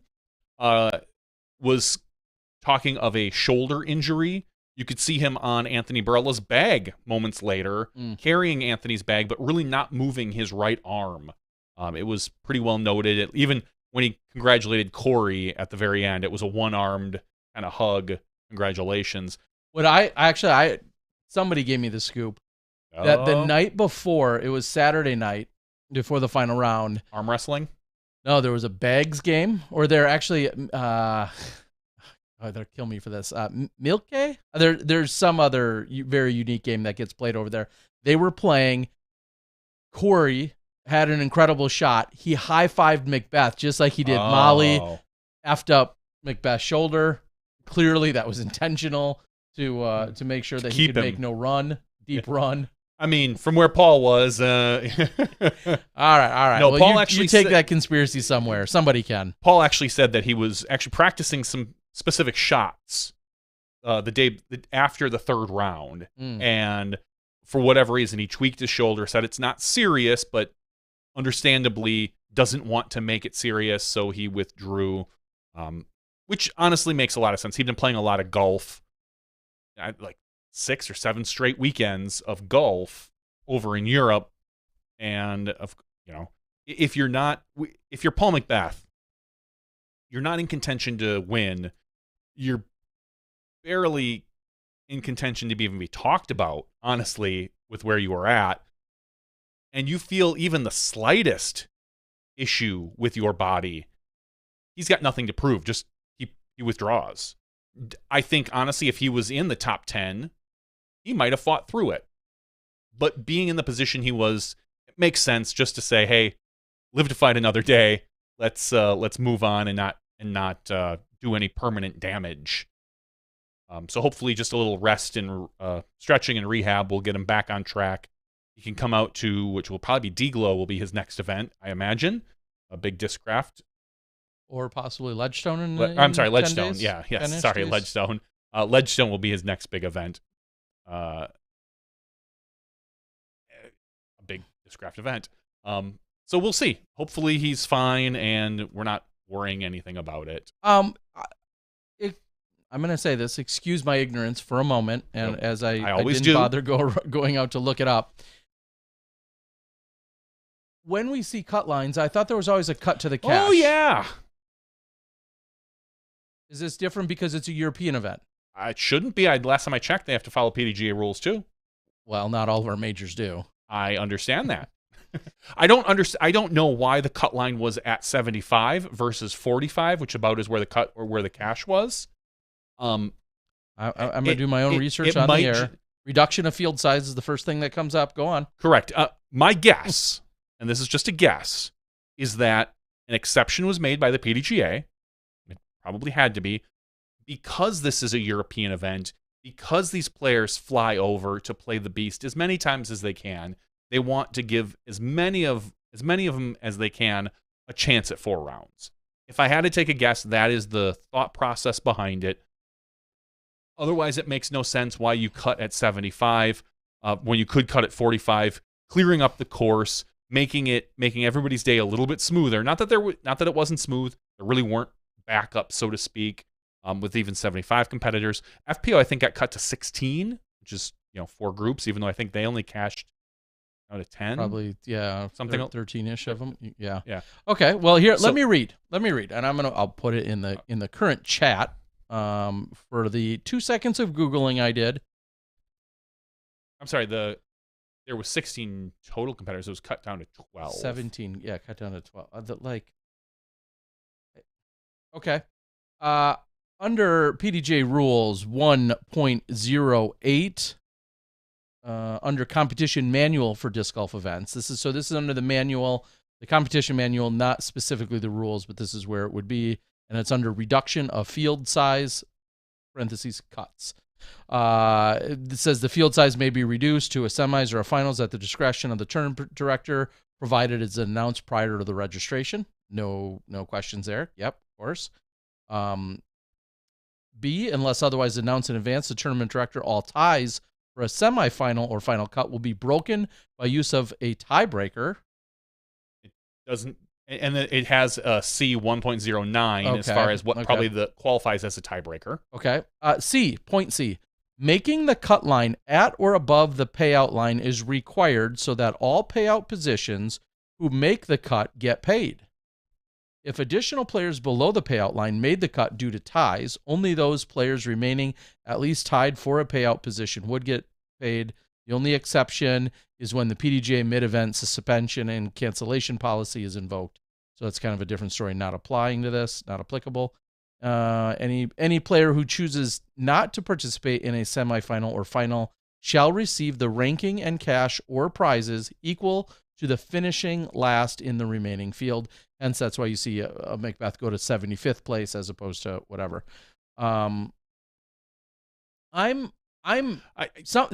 Somewhere there's an exception. There's no way that's just like flies and nobody else catches this because I'm only this smart.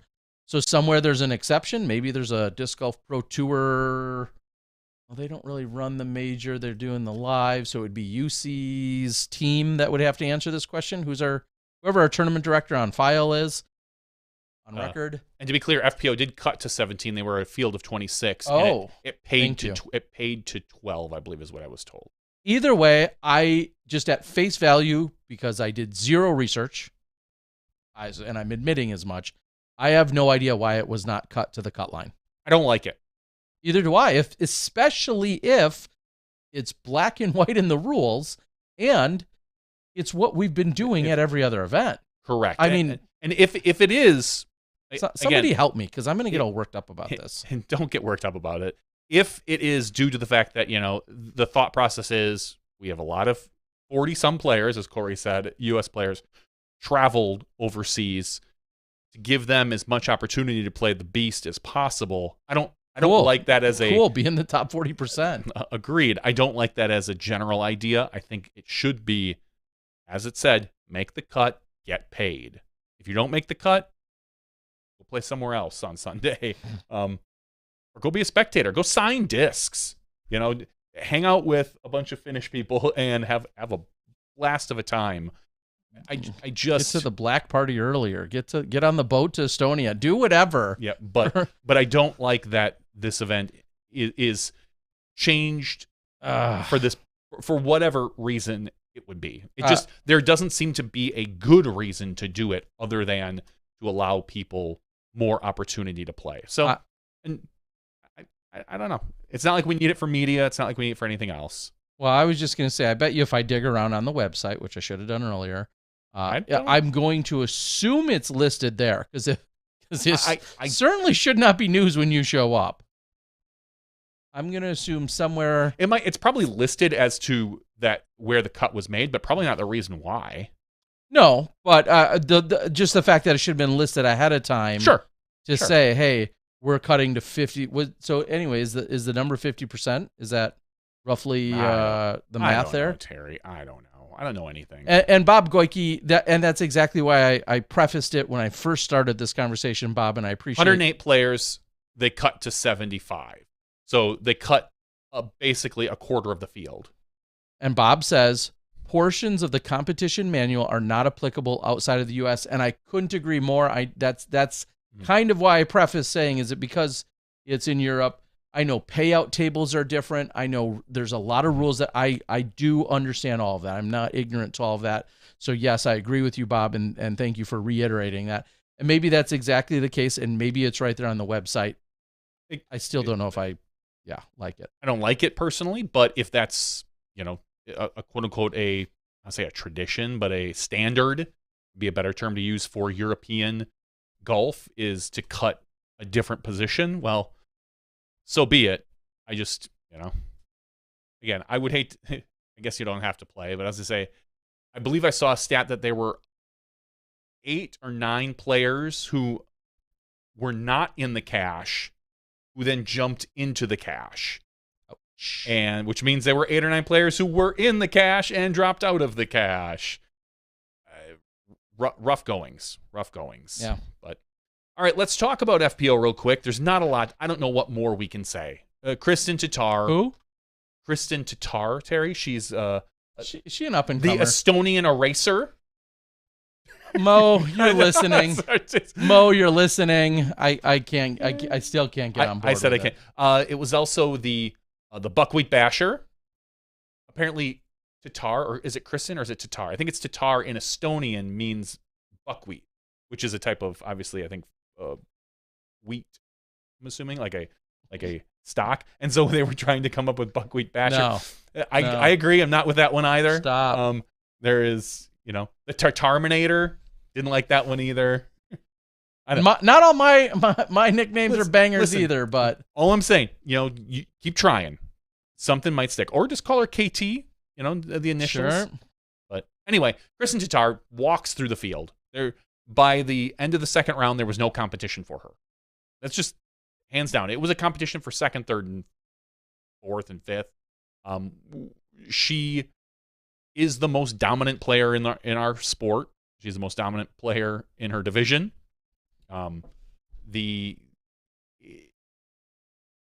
I don't know. Again, I don't know what more there is to say about Tatar. She is playing at a level that is rarely seen. We saw Paige Pierce get to this level a couple years ago. She was not able to maintain it. Clearly, it's very difficult to maintain that high level of play. And Kristen Tatar is right there. She's at like 994 rated. And I believe she averaged 990 some golf. 1,000 on the dot. 1,000 on the dot. Okay. On the dot. So, which it was 1018 through the first two rounds, and then she, and then must have been 982 after that. As I said, it's got to be tough not to. She's a professional by all aspects of the game. She was upset on, I believe it was her third or fourth round that it was her fourth round where she bogeyed hole 18. She was upset about it. Like as she said, she's like, that shouldn't happen. She just played below her expectation, which is why she is where she's at. And the way the field looks, I don't know who's going to compete with her. I think I don't say this very often, but I think we need Haley King. Haley King is right now with Paige being hurt, is probably the only player in the field that has the full game to compete with Kristen Tatar right now. And Haley, and for what it's worth, Haley seems to bring that once every couple events. So I mean, this could be a boring season for the FPO for the remainder of the season if we don't see someone step up to play. And interestingly enough, not far behind Kristen's rating is Owen Scoggins. At 982, 984. Owen obviously not there this particular week. Mm-hmm. Owen seemingly having a much greater advantage on shorter, more technical courses, but yet has proven otherwise in other places too, though. I will say winning that the match play, and doing some of the other things that she's done. It has been wild, for sure. And we see Kristen doing what she did this weekend. She seems largely unstoppable. And then she's had a few events where she flat out didn't win or didn't dominate, wasn't on top of her A game. And she took second or third. And that's kind of my point, is when she's off, it feels like it's second or third right now. So generally speaking. So yeah, I don't know if there's much more that can be said. I like the clip that I saw in her talking to Zoe, and Zoe talking about a career Grand Slam and getting there and doing all these things and margin of victory and so on and so forth.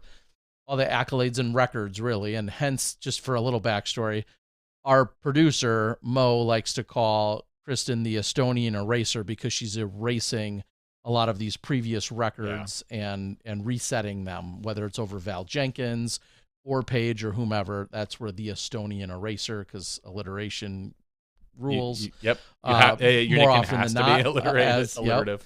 And so that's where that comes from. And Kristen flat out said, like, yeah, I don't know if I really care. I don't care about records. Thanks. I love how she said it too. She's like, well, thanks for doing all that research, or thanks for letting me know all that. Because quite frankly, she doesn't need to care. And we all know if Kristen shot 10-20 golf for the weekend and won by 20, or shot 1,005 golf and won the weekend by 20, like some of those intricate details and stats just don't matter. The win category matters for her, and It's impressive. So Heidi Heidelaine finishes in second. Katrina Allen ties Missy Gannon in third. Sarah Hokum takes fifth place. Annalay, I got to go back and listen. Annalay takes sixth, along with Ella Hansen and Anniken Sten. Jessica Weiss and Katie Alsalu, along with Henna Blumrose. And I feel like Henna, really did struggle. It was that final round. She was right. Did she not start the day in second? It was third? like second or third. Card. She was on the lead card and just really had it. Yeah, she struggled mightily. So, very and then Evelina bad. Salonen right behind her. So, not a huge representation for U.S. women. Of course, Kat, Gannon, Hokum, Hansen, Weiss. That's most of them. Holy cow. Yeah, that was most of them. And everything we just heard Corey talk about a little while ago, saying it's incredibly expensive. Obviously, the prize money isn't quite as deep and overall as much there on the FPO side.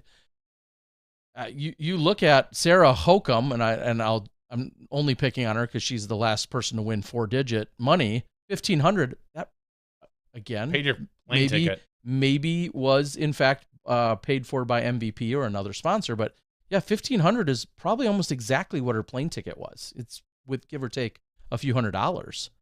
So you're there for an experience. You're there to win a major. There's so many things that can obviously outweigh just the dollars and cents of it, but the dollars and cents of it are still a conversation within our sport, especially on that FPO side. So yeah, you're probably making less as an FPO player, and I mean, just in general, as far as disc sales and sponsorship and whatnot. And then on top of that, you're spending more to get over there, where you're going to win less in prize money too. It's a tough call for the FPO players. Janix on the board said, quote, "It's not my goal to break records." Yes, if that was the exact quote, that sounds right. Because what do the records matter outside of the win-loss categories at this point for her? At this point now, I'm really rooting for her to get. She's got the career Grand Slam. I'm really rooting for the season Grand Slam, because the last time we saw that in any division was Paul McBeth. He was able to do that. FPO, I believe the last time it happened was JK back in like the late 90s or early 2000s, but there was like 2 majors that year for FPO. So that, while it does count, not taking anything away from JK, you can only win what you're offered. It feels so much beefier when it's a full 4 majors, and it really hits that true Grand Slam, so to speak. You're hitting all 4 bases. Yeah, so congratulations, of course, yet again to Kristen, and we'll be excited to see what's in store for her next, when she's going to be playing here, what this means for her and her career, and then you do look ahead to thinking about that yearly or annual, yearly, whatever, Grand Slam possibility, and obviously you're going to think of her as a front runner in that sense. So. Yeah, I'm just right now looking at Kristen Tatar. She is currently scheduled to play the next time it looks like she's going to come into town will be for Worlds. Wow. So not at Deglow and not at Ledgestone. And it appears that this was probably established beforehand. Spend a little time back at home. She doesn't need the points to get into the Tour Championship. She's locked herself into that first place position pretty handily. Yes, the highest margin, and I was reading some stats there. Highest margin of separation between her and another player, and points are different now. Blah blah blah. It's whatever. Yeah, but still. But yes, she's dominant. Yeah. Just dominant. And maybe also even of note is the next sanctioned tournament that's listed is a full 3 weeks away, and that's the European Disc Golf Championship. That's taking place in Estonia, and rightfully so. We're going to see her competing there. I mean, understandably so. I see her skipping the 2 4-day events that are at Deglow and that are at Ledgestone. Well, and she's not playing Alsalu this weekend? Yeah. Over in Europe? She's skipping we'll say local European events. I agree. I'm just saying those are relatively big-sized events that if she cared about, winning, she could go She'd just have to show up. Yeah, she'd kind of just have to show up. No, so we'll see her over there in Estonia in the middle of August, and then a few weeks later for the World Championship. So, all right. Is that everything on the MPO side, MPO, FPO side? Just a quick stat, call it a timestamp. Here we are at July 25th, 2023. Looking at Kristen's yet another stat, shows 153 career events, 87 of them being wins. Also seeing 208,000 is her career earnings. We know she won over 100,000 last year. Right now, another stat that I saw, she's leading all money earners in all divisions right now as well. By handedly. I think Statmando put something out earlier. It may have been Statmando or someone else today, but currently at $63,740, winning more than any other FPO, but any other MPO player as well. Well, the MPO, as Corey said, is very distributed these days. Exactly. You're not. Tatar's pulling in a 5K check every time she plays. Practically, it's awesome. Corey won 10,000. I don't know I saw the 13,000 in whatever local euro that it was. I think it was 9 and change or 10 and change. 9 and change. Okay, somebody can do that. But those are coming few and far between for the MPO. You're not getting those. According to the PDGA site right now, it says 12,650. Good. Is what it says in U.S. dollar. Get that good exchange rate, maybe. I don't know. One of the things I do want to talk about, and there's obviously a lot of important news that came out specifically today that I think we can address in our after show. We'll save that for the after show.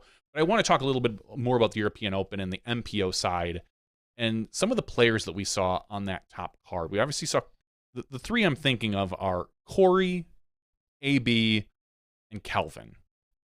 And the reputations that each of them had going into this event. Calvin being arguably the number one player in the world.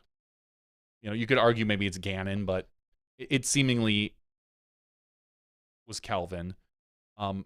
AB and Corey all kind of had a reputation going into this event as people who tend to choke at the biggest events under the biggest spotlight. Do you think this, I think this possibly erases that for Corey, but do you feel like it's changed anything for Calvin or AB? Do you think Calvin came out that fourth round and didn't look like Calvin? He played awful. He was missing lines off the tee. His putting was just atrocious. He didn't really kick it in until it didn't matter anymore. He got to the back nine and suddenly it felt like, oh, I can't win this. Suddenly, cool, my putt's back. My drive is back. I'm going to do my whole Calvin thing where I play poorly and then squeak into the podium and get yourself a tie for third or something, which is, I think, second or third is what he did. I feel like Calvin has now this reputation, and he's kind of had it for a little bit, and maybe it's starting to weigh on him for these majors, not getting this big one.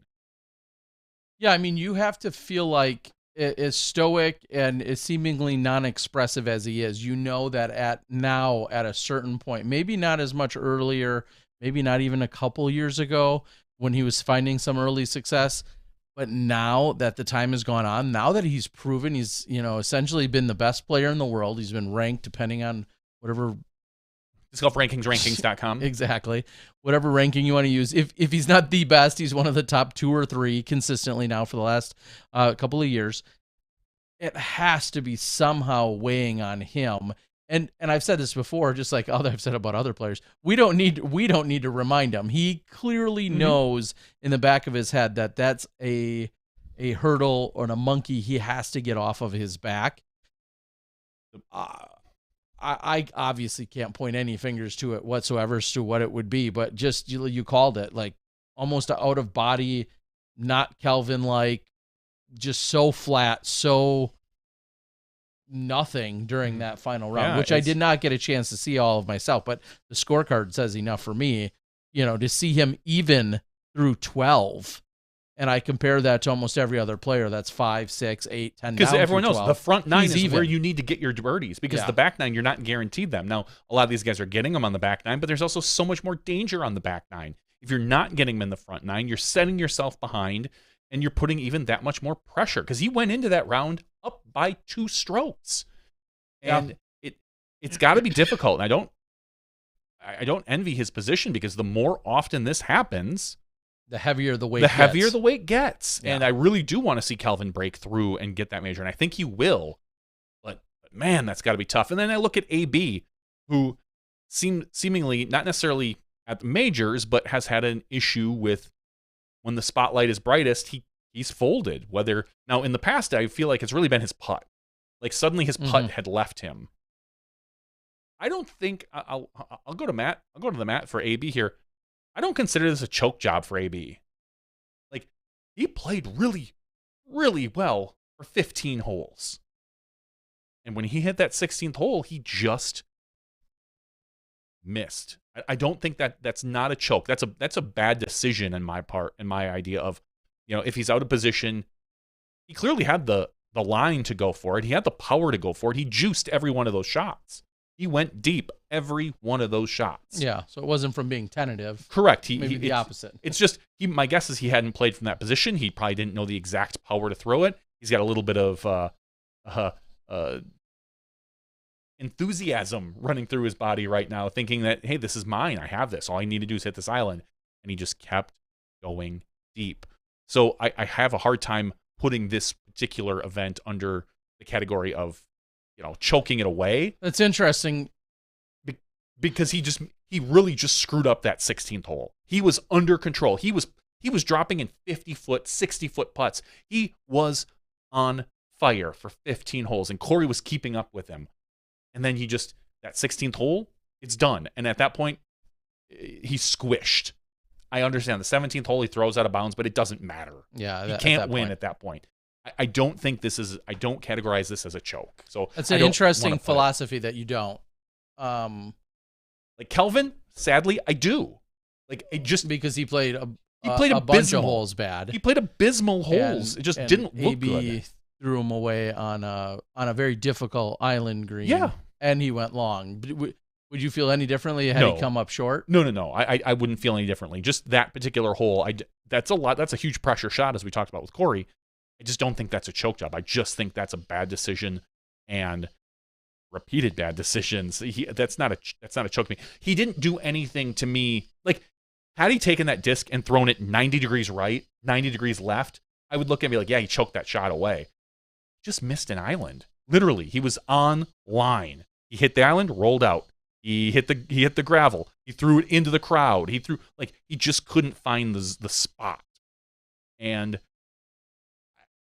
I don't know, man. That's just I know it's a fine distinction to make because there is right now I don't say a legacy, but there is a tag that we're putting on some of these players, whether it's us in the media or social media or whomever or the broadcast. Because you know that the next time AB gets close to a win, Mo's got that on hand. He will drop that footage in a heartbeat on AB, as he should. He did it to Corey. We got to see the screw up after Corey's, I think it was after hole 16. We showed that, said, hey, look, this is where we're at with Corey. Yeah. So, I don't know. It's really tough to look at these players because I like all these guys. Yeah, I wanted Corey to win. There's a compassionate side and a human compassionate side to all of this. And then there's I don't want to just say calling a spade, but I guess it would be interesting if Corey goes ahead and misses the island 4 times. Are we then having a conversation about both of them choking or neither of them choking? Like it just I get it. It's all contextual here, but I don't know. I clearly I love AB. Choke does feel like such a harsh word to use, but you gotta stick the island. You do. Like that, it's looming. There was nothing wild or crazy about it. There was no extenuating circumstances. You either lay up and then try and get on, or you stick it from where you are, and he just kept not doing it. And again, you're right, not by much. It's not like he was throwing him 300, 200 feet past it. But, I mean, that's all part of hole 16 looming, just like it's always part of 17 looming at USDGC. It's just all too similar. And And then you go back and say, did Johnny McRae, when he missed the island those 3 or 4 times at USDGC, did he choke that? Or is it just... he didn't hit the island. I mean, it's tough because you look at the similar scenario of Corey. Corey has a reputation for choking it, but again, those other times that Corey missed, Deglo, a millimeter, he was out of bounds. Hole 18 at MVP, he did the same thing AB did. He juiced it on an island. And that was just enough. So, I mean, I understand that what I'm saying could be viewed as hypocritical maybe, but looking at both of those scenarios, because Corey had a reputation for choking because he messed up those 2 particular shots versus AB doing it here, which is why I said I don't consider it like it's bad decision for AB. I think it was a bad decision being out of position, probably not having practiced from there, but it was what a 280 to a 300 foot. A little probably over 300, and it's funny because that was a question that almost got out that I was going to ask Corey because Corey said he ranged his at 280, which to me puts AB probably at 320. Okay, behind him, maybe not even 320, maybe 315, somewhere in that neighborhood if I had to guess. Clearly, like AB can throw that with a forehand that distance with his eyes closed. Yeah. I mean, that's so. I understand the whole out of position conversation, but I don't, because I think he pitches up 50 feet. So instead of a 315, he's got a 265. You still just got to hit the island, right? Like that's the one thing that's so daunting about hole 16, where I have a lot of empathy for our players is it's still a small green, and whether it's 265 or 315, it's still a challenge to get it on there. It's not like a close your eyes, you're going to hit it, 9 out of 10 times because it's just the easiest shot in the world, pressure or not. You still got to get it on there. I think, honestly, and again, it's easy saying this when we're sitting in these chairs. If he decides to lay that up, I look at that and say, all right, he has his emotions under check. I think he makes that island. You can't know. He could very well walk up to that island. He could have missed from a layup 4 times. Correct, 100%. He could have. And the funny part is, I think I would be more considered. I would look at him more as choking that away if he had laid it up and missed, because he's missing routine shots. Huh. Like, all right. If you miss, to me, when you start missing routine shots, that is your body reacting, seizing up and reacting. Watching Kelvin throw those first 8-9 holes, those are routine shots for him. Watching him hole 1 yank it to the right, watching him miss easy putts, to me that feels like something your body shouldn't do. AB missing a 320-foot forehand slightly out of position to a tiny island, that could happen at any particular point in my idea. So, anyway, that was just kind of something I wanted to touch on as far as the what your take was for the players and the European Open. I think we're going to see them all again next year. I see you looking at the Brixton stuff. I those are shipping. Yeah, apparently they are. I was literally just flipping through the Facebooks, and Brixton Disc Golf, looks like they have been shipping out some of the cards. Oh, someone got my signature up there. Yeah, there it is. Yeah. Who is that? That is the Ryan O'Neill. Oh, Ryan! Congratulations! You got the first best card. Box. Yeah, I'm sorry, you got a Johnny V. It says the first box of Golden Era has been opened. So congratulations, as I'm seeing a few of those. I'm getting a few boxes. I think 2 boxes, as well as 3 individual cards from what they offered before, where you could kind of buy. I think I've got an own Scoggins card coming, maybe a Calvin and someone else. I don't know if I bought any. As silly as this is all about to sound, I don't know if I bought any Brixton cards. I did, and that leads me to the next question: is, do I open the boxes? I tend to be the type of person that just let them sit. Like, cool, I'm gonna let these boxes sit. But with the really cool cards that are in there, I mean that's the thing, right? I could be getting some really exclusive cards. You could have nothing but I me could get in there. the Iron Leaf card, which is the one everybody wants. Yeah, well, it's funny because I just saw somebody make a post about it, and then I saw one of the autograph cards that I had, and that particular person God bless them, said I'd rather have the Terry Miller card than the Iron Leaf card. Oh, they're lying, but I agree. They should be. Yeah.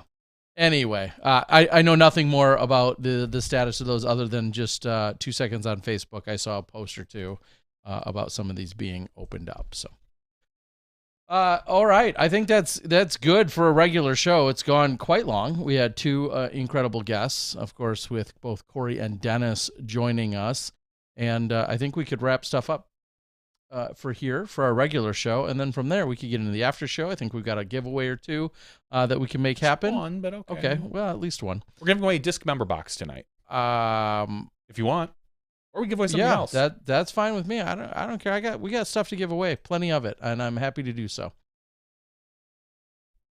What a wild ride. Congrats to, not only the European Open, but just all of the fans, the competitors, the travelers, people that kept all of their luggage, people that didn't lose too many discs in another country.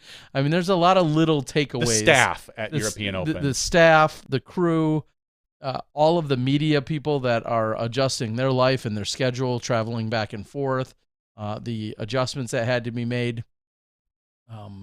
Just dozens and dozens, if not hundreds of people, hands on deck in some capacity, just for your entertainment, just for our entertainment, and so that we could see our top disc golfers out there competing at the highest level, is astonishing, truly. So, hats off to all of them, and congrats, especially if you happen to perform well.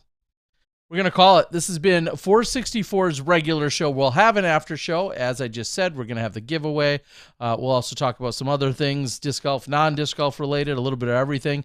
If you want to be active within that conversation, certainly feel free to either jump on the Facebooks or on the YouTube chat. That's even easier. And we'll take a look and see what you're bringing at us, and we can hopefully answer some questions or talk more from there. For Dennis up there in the BC, along with our champion, our major champion, first-time major champion, that is Corey Ellis over at the European Open. Congratulations to him and all of his supporters and fans and friends and family yet again. For Johnny V, I'm Terry Miller, the Disc Golf Guy. That's 464. We'll see you in just a few minutes when you step inside the Smashbox. Thank you to our $2 and above patrons. Your name is listed below in the credits. If you are interested in being listed as a producer in the Smashbox TV credits and supporting this and other fine podcasts, please visit patreon.com/SmashboxTV.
Hello, everyone, and welcome to Smashbox TV's podcast 464's After Show.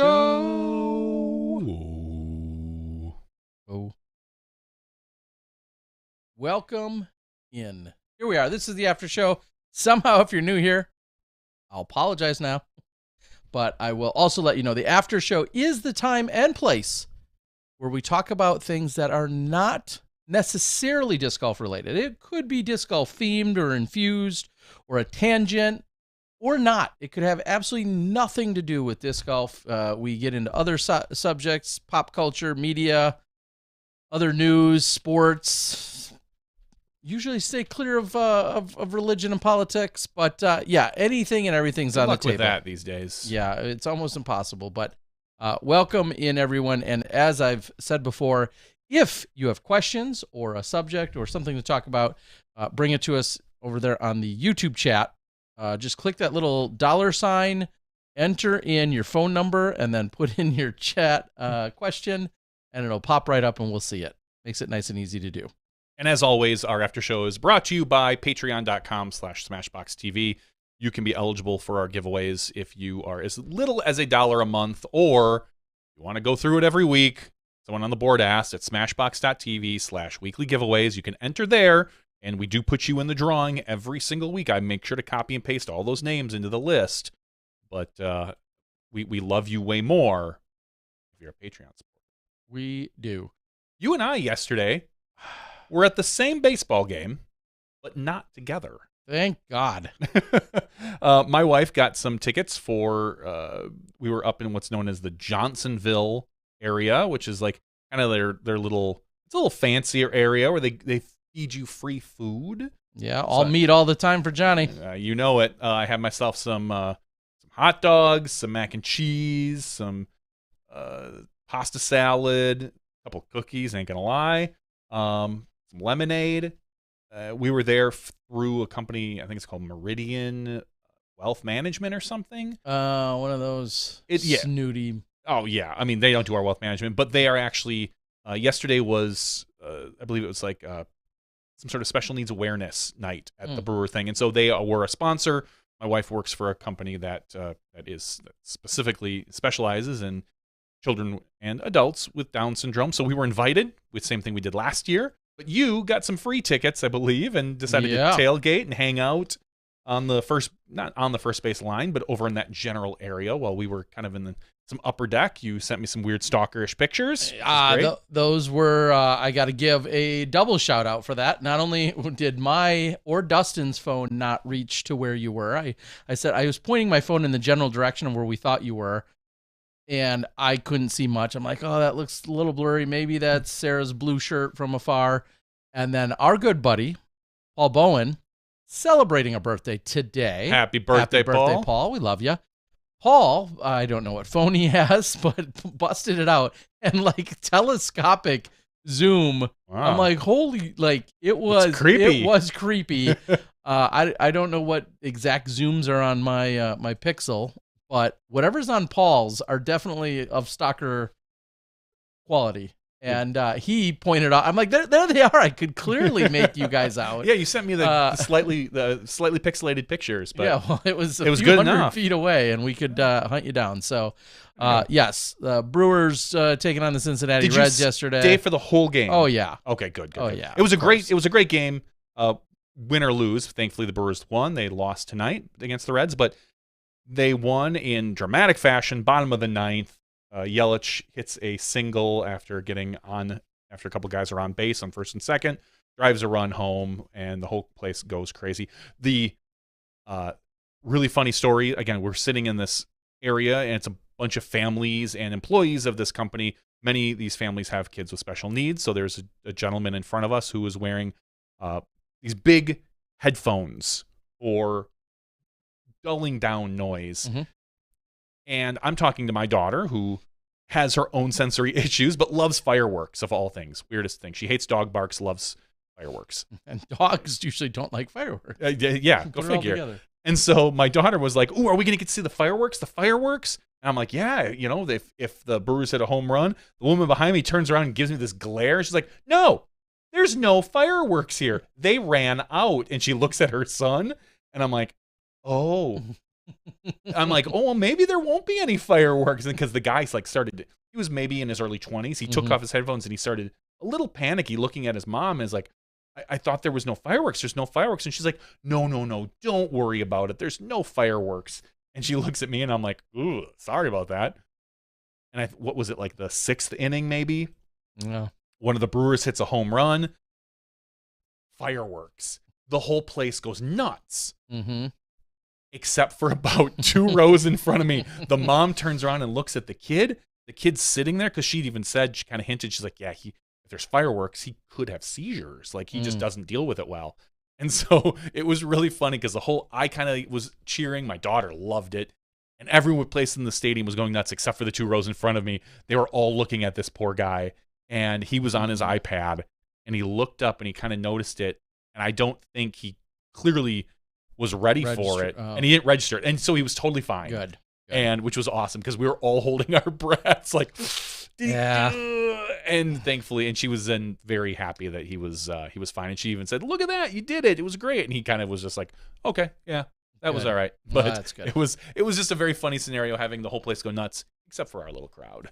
Yeah, and then as you said, to close out the game, single in the bottom of the 9th was what ultimately ended the game, and fireworks galore and whatnot as well. So a little more of an eruption.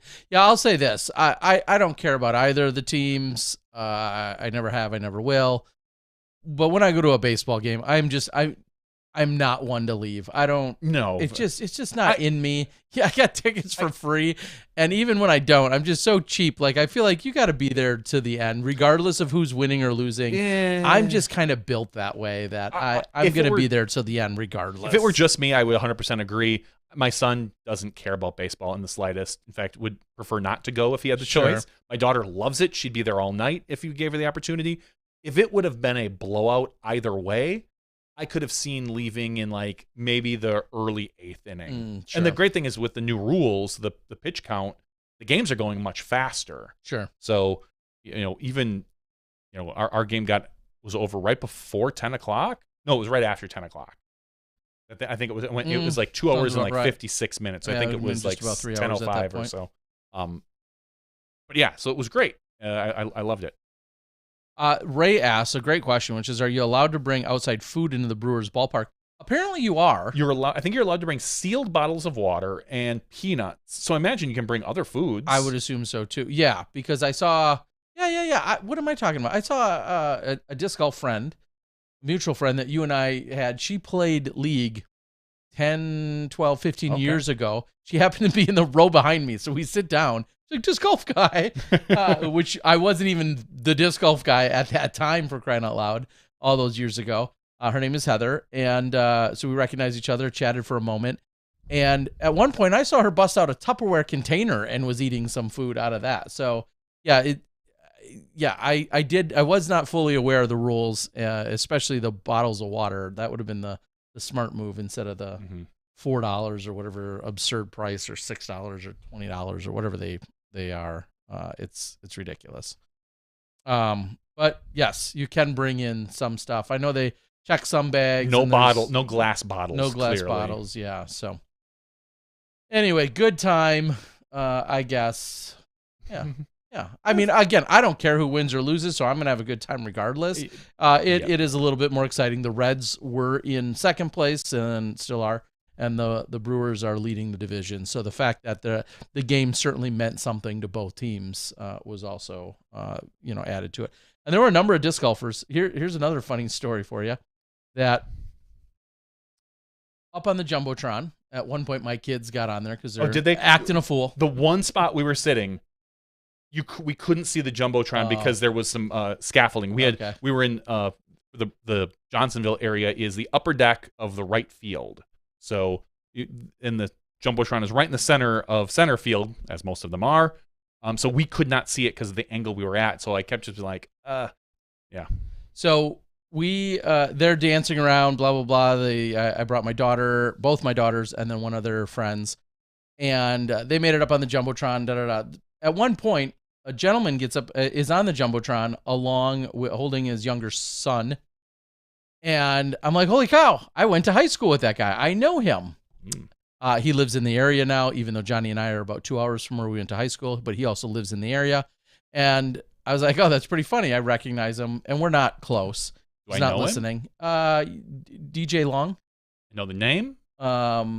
You knew him better than I did. Yeah, and we weren't that close in high school. I knew him and his twin sister. So I immediately, I know that guy. I go to Facebook, where I know we're at least Facebook friends, and I write him, and I say, hey, man, just saw you on the Jumbotron. Pretty cool. 5 years ago, almost to the day, last time I messaged him, said, just saw you on the Jumbotron. Pretty cool. So, yes, the only 2 times we've communicated in the last 5 years is both being at baseball. He's a huge fan. I see by his Facebook profile. Sure. He's there all the time, so no surprise. I'm rarely there. So what are the odds that the last time, it was 5 years ago, he was also on the Jumbotron. I sent the exact same message. I literally quoted the message from 5 years prior, and that's the extent. So maybe in 5 years we'll communicate again. You'll see him on the Jumbotron. So pretty small world. And then seeing there's a number of other golfers that you and I both mutually knew who happened to be there that we didn't run into. But correct, yeah. I knew a few people that were there that I didn't seek out. We happened to walk past you guys in where you guys were parked, so we chatted before the game. But yeah, good stuff. So that was the adventures last week. I think since the show, I think it was last week Wednesday. Me and my daughters and some friends went over to Great America. Also had a very good time there. So trying to take in a few summer activities that often I'm gone for.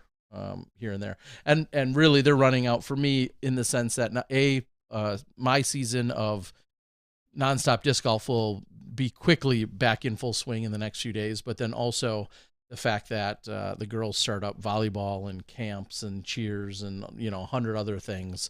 So summer's running out. All right. We saw real quick side note. Again, maybe it's a timestamp. Are we officially marking the death of Twitter almost closer? Twitter is officially dead. All I kept thinking is you owned stock at one point, but you sold that a long time ago? Yes. And then nobody owns stock right now because Elon Musk took it private, bought all the stock back, basically. I did own it a few years ago. I owned it for like a year and a half, made a real small amount of money on it, like maybe not under $100 from buying and selling it. And...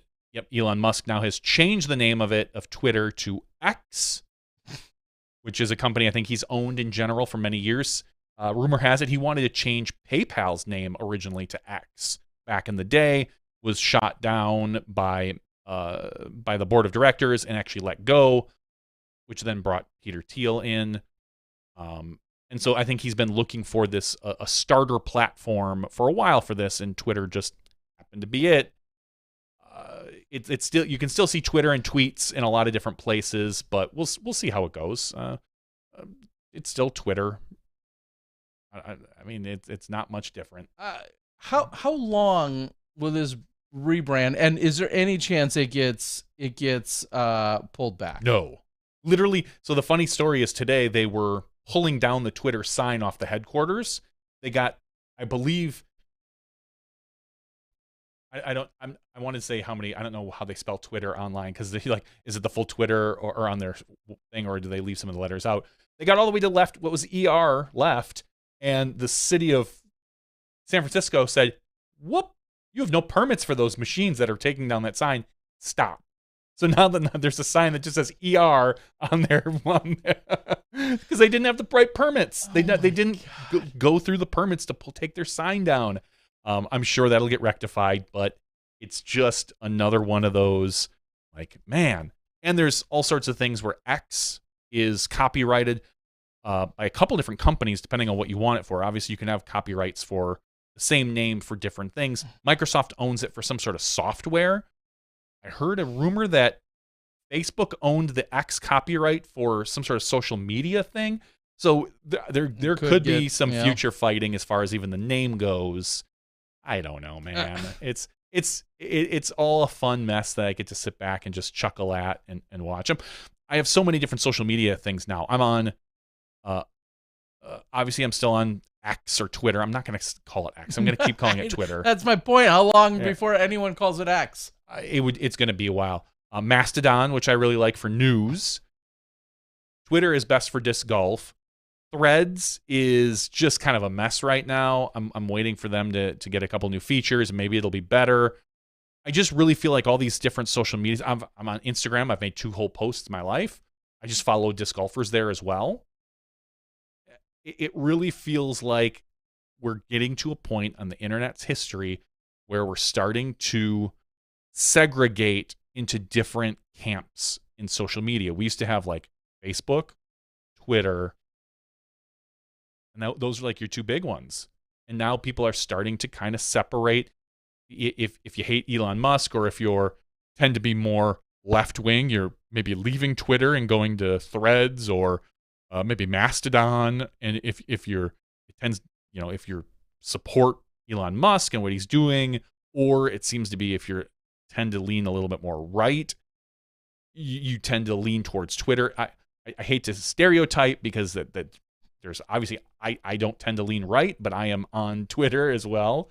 It's just a fun mess, and the next couple of years for social media is going to be really interesting. I just feel like we're going to get really siloed into specific areas, and I really just hope Threads and Mastodon are run on a whole open platform. Well, Mastodon is, Threads is apparently going to it. So those two social medias will start to talk to each other at some point, which is what I really want to see. I want to see more open internet like we used to have back in the day. Remember when you had ICQ that talked to like your AOL Instant Messenger and your Facebook Messenger and just all the different messaging apps? You had one unified thing that everyone used the same protocol for. I really want to see our social media get to that, because then people can choose to filter or block or silo themselves the way they choose to. But I don't know, man.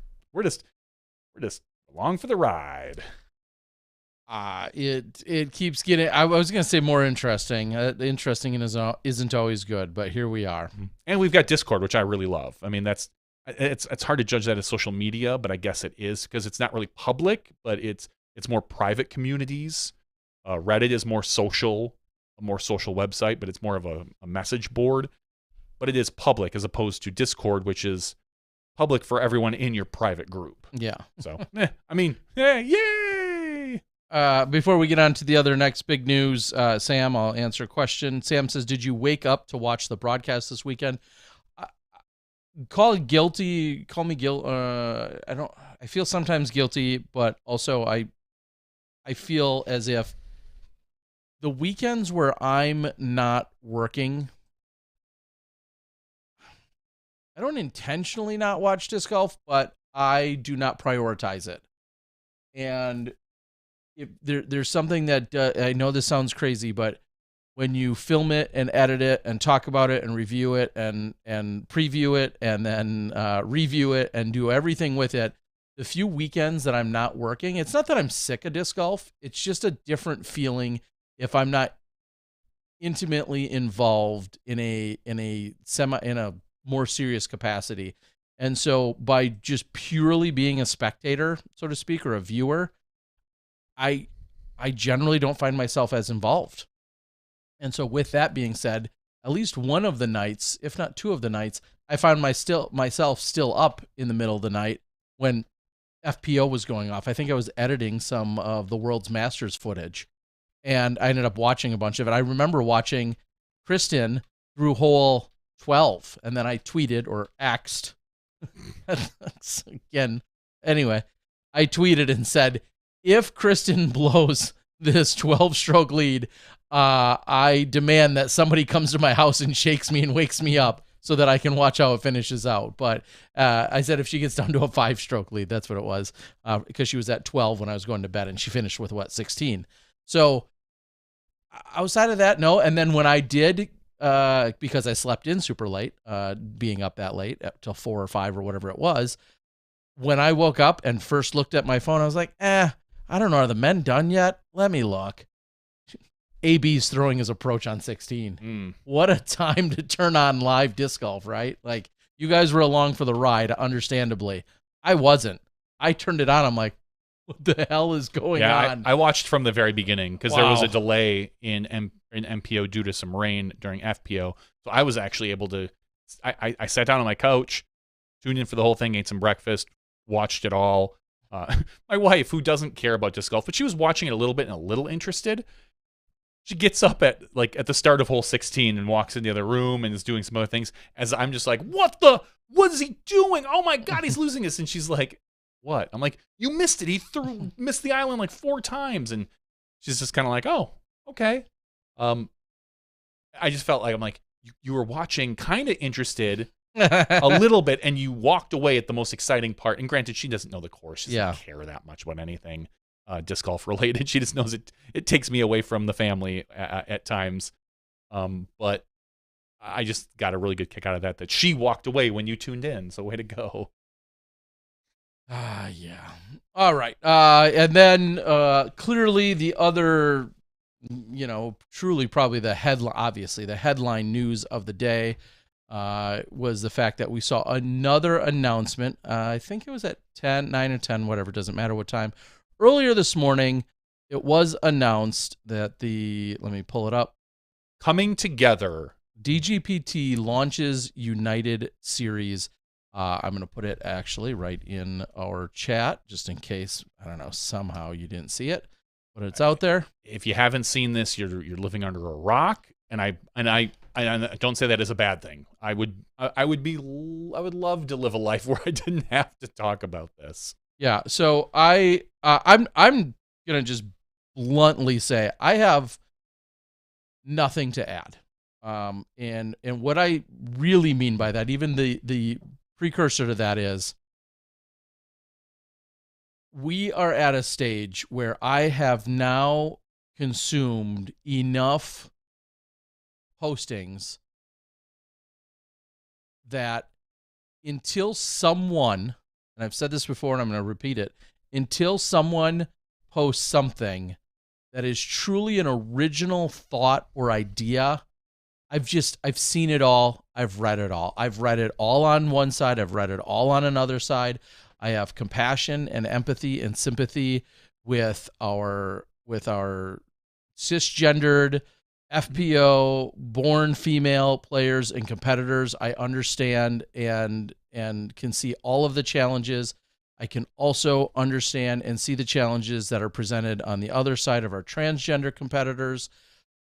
I've said literally for months now, I would like to see some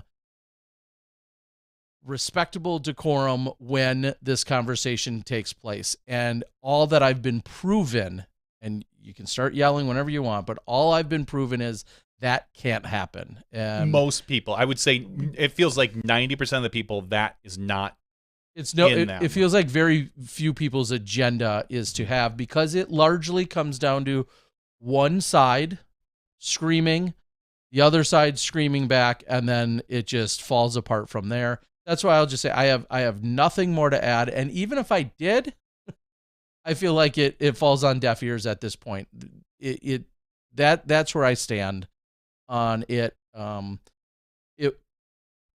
We'll see how this plays out. I think that is maybe almost even the number one theme, and I do feel like you could quote me from a few months ago, in the sense that this is all very fluid. This is not black and white, as black and white is what most people say it is.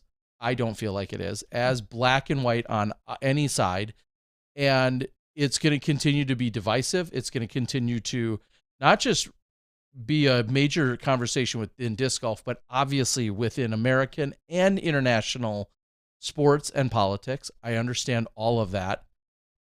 It's going to continue to do all of those things, and I am not a doctor. I am not a psychologist. I am none of those things. I, right now, am going to just sit back, because what I have to say just quite frankly doesn't matter and won't be heard. That's my take. Take it for what you will. But it largely is just going to result in a lot of people fighting and arguing. And if you think I'm wrong on that, go to literally every single person that posted about it today, because it's easy. I don't want to say it's easy clickbait, because I have no problem with sharing the update. Obviously, that's what it's for. But go to every single person that posted it on any platform and then just read 10 comments down. And within 10 comments, probably less, there's a fight. Mm-hmm. I don't know what more you want outside of that. Because if you're looking for a fight, there's plenty of them out there to have. Yeah, no, you're 100% right. And I think this is a compromise to a point. I don't like where this is heading. You know, in general, a compromise is probably good if neither side is happy. but I don't know of a solution where either side will ever be happy. Because we obviously know, as much as the FPO that the FPO players that didn't want Natalie to play, as much as they're saying right now that this is a good solution for right now, this and that, they all still say or think that this is going to get resolved and their quote-unquote side is going to win. I don't know if that's the case in the future. I mean, we can't know. I don't like that this is seemingly setting up for what feels like two separate FPO tours. You've got, or series, I don't say tours, but series. This United series, it feels like the bare minimum that the Pro Tour is doing to not get sued. Which I think even they would probably, I don't know if they'd admit to bare minimum, but they're definitely doing it to not get sued. I don't like that. you know who should like this? Kristen Tatar. Because now there is a separate tour, or series, sorry, I keep saying tour, separate series that's going to get a bonus. And who's probably going to benefit from that? Kristen Tatar, as she takes this series as well. So cool, she's going to get an extra bonus check for the United series, which I don't like the name either, because I don't really feel like it's that uniting. I think that's more marketing spiel than anything else. We'll really see how things are handled on the course within the division. I personally don't like that now with, and I'm going to make the assumption that this United Series will bleed into next year, because I don't think we're solving anything politically, nationally, in the courts over the next 6 months, we'll say, or 8 months as to when the next season starts. I have a feeling we're going to see this next year. It feels like we've got a red tour and a blue tour, if you want to talk about states and political sides.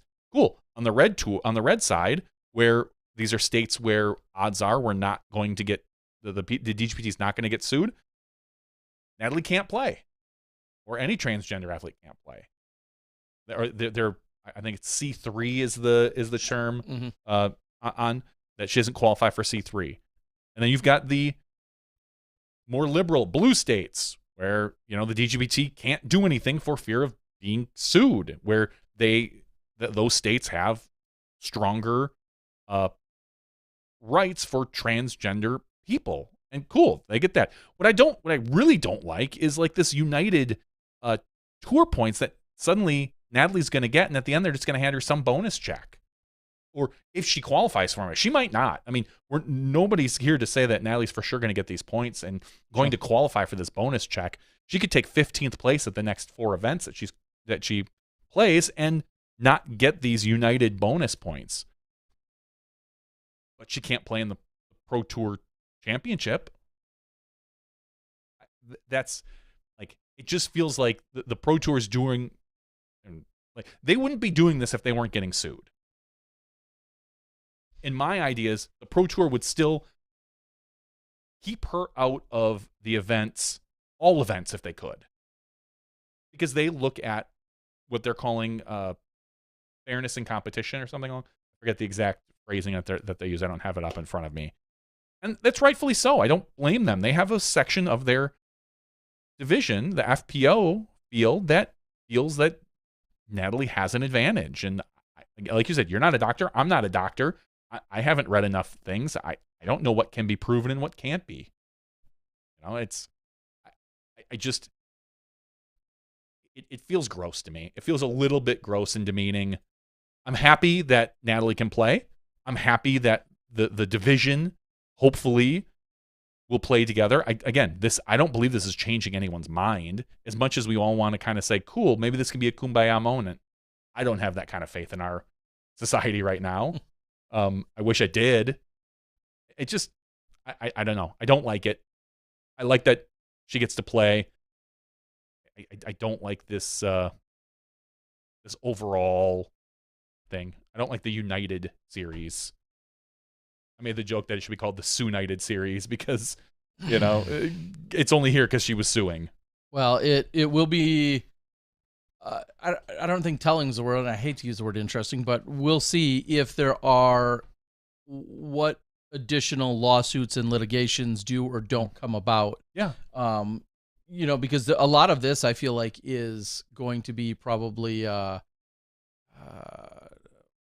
what's the word I'm looking for? Is like at a high level in theory, and then there's the practicality of how it will play out. I mean, you can make these series and these points accommodate and or be adjusted for all these given reasons, and then what happens when you go to a state that seemingly feels like it's going to be one way or another, but somehow a lawsuit or a decision gets made that completely upends the stereotype or the norm there. Yeah, that's... I mean, that talk about an interesting monkey wrench, right? That could throw a lot of things out of whack. Is you're making a lot of assumptions based on these typical laws and stereotypes, but even that is, I feel like there is nothing that is safe or secure just because of the evolution of the politics and the conversation within the national decorum and conversation piece around this. And I'm gonna say it again. I don't think it's easy, and that's there's no easy solution. Correct, and that's exactly what I think a lot of our players are saying, at least within their quotes out there, is, hey, this may not be perfect. There is no easy solution. However, we feel comfortable moving forward. That's what at least was quoted by quite a few of the players. And Natalie herself had a different response, where she kind of had responded to this. I spoke with another transgender athlete who said it honestly feels like someone stabbed me in the back, and when the police showed up, they started to pull the knife out and said, "Look, I'm helping." So take that for what it's worth. I don't know. I mean, again, I'm very happy that seemingly we don't have a truly separate tour now, where the FPO are not in a whole separate event, a whole separate city. That's good. Yeah, we've made so much incredible progress to help get FPO to be this viable, respected, I was going to say projected, but this, publicized media, everything that goes along with being successful FPO players. And this entire year has clearly stained, no matter where you stand on it, this entire year and the drama that has been surrounding all of it. And I don't necessarily mean that, this is drama that surrounded all of it, is certainly taking back the FPO division into a negative light, regardless of where you stand, whether you fully agree or disagree with how the rulings are. Either way, it's been so much a topic of conversation that's taking away the shine and the spotlight on the play, the competitive play with our best athletes in the world. That's what's been another piece of fallout here, which, like we said, no one benefits from. There's nothing good that's come of the idea of, the divisiveness that's come within the division. So that's what I'm going to say about it. There's probably a million other, like I said, you go to you any want an social argument, media? go find it wherever you want, wherever you stand on it. Find it. You'll find plenty of people that agree with you, plenty of people to disagree with. That's all fine and dandy. I just don't need to be another one of those people as to where I stand, because quite frankly, I'm flattered that people sometimes will ask, like, what's your official position on it? And I continue to say, like, what's it matter anyway? You have a very loud voice. and again, I'm flattered people ask. Physically and but at the same time. And so your opinion, like it or not, it does matter more than some people. You may not believe it, but this is a platform that a lot of people listen to. And so whether people, here's what I'll say. No matter how much you and I argue for or against this subject, I don't believe we're changing minds. That's kind of my point. There are so few people that will listen to what we say, even if we have the greatest argument, and say, you know what? Johnny's right. I'm going to change my opinion on this. I don't believe so. I think that this is so ingrained in people like a lot of things that you can't. It's very, very difficult to change minds on a platform like this. Changing minds is done on a one-on-one level. Having a true conversation with somebody is where you come to a meeting of the minds. Not done on social media, not done on podcasts, not done via memos or press releases. None of that stuff is going to change people's minds.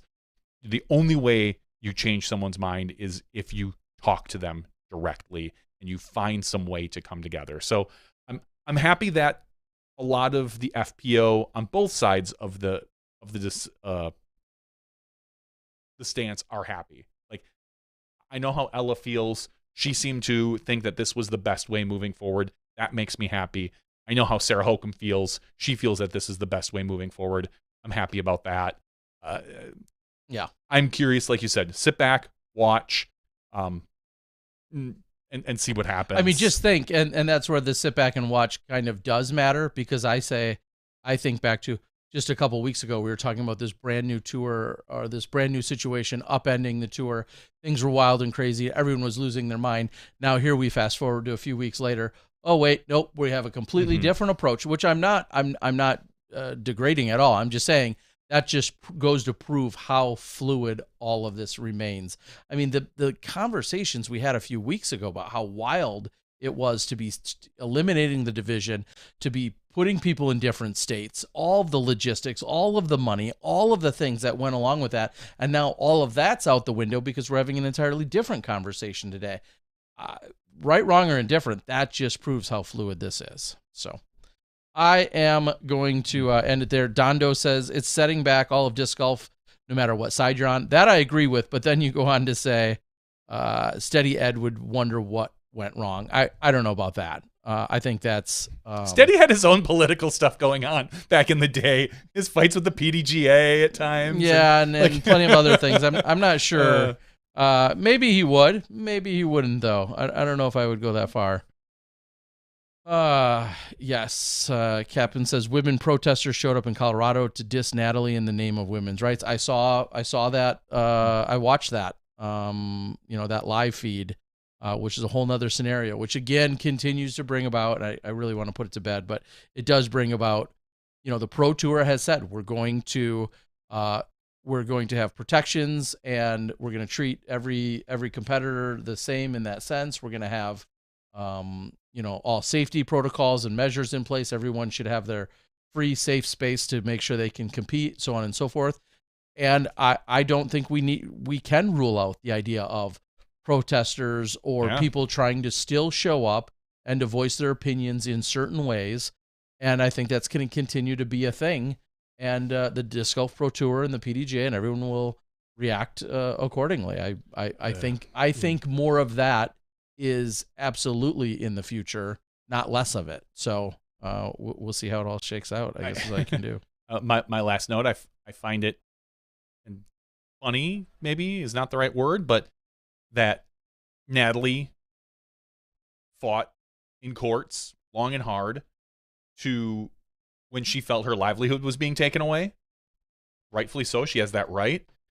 And when a lot of these FPO players now realize that because of these lawsuits, their livelihood could be taken away, they don't seem to be fighting nearly as hard as Natalie did. I'll say that. And take that for what you will.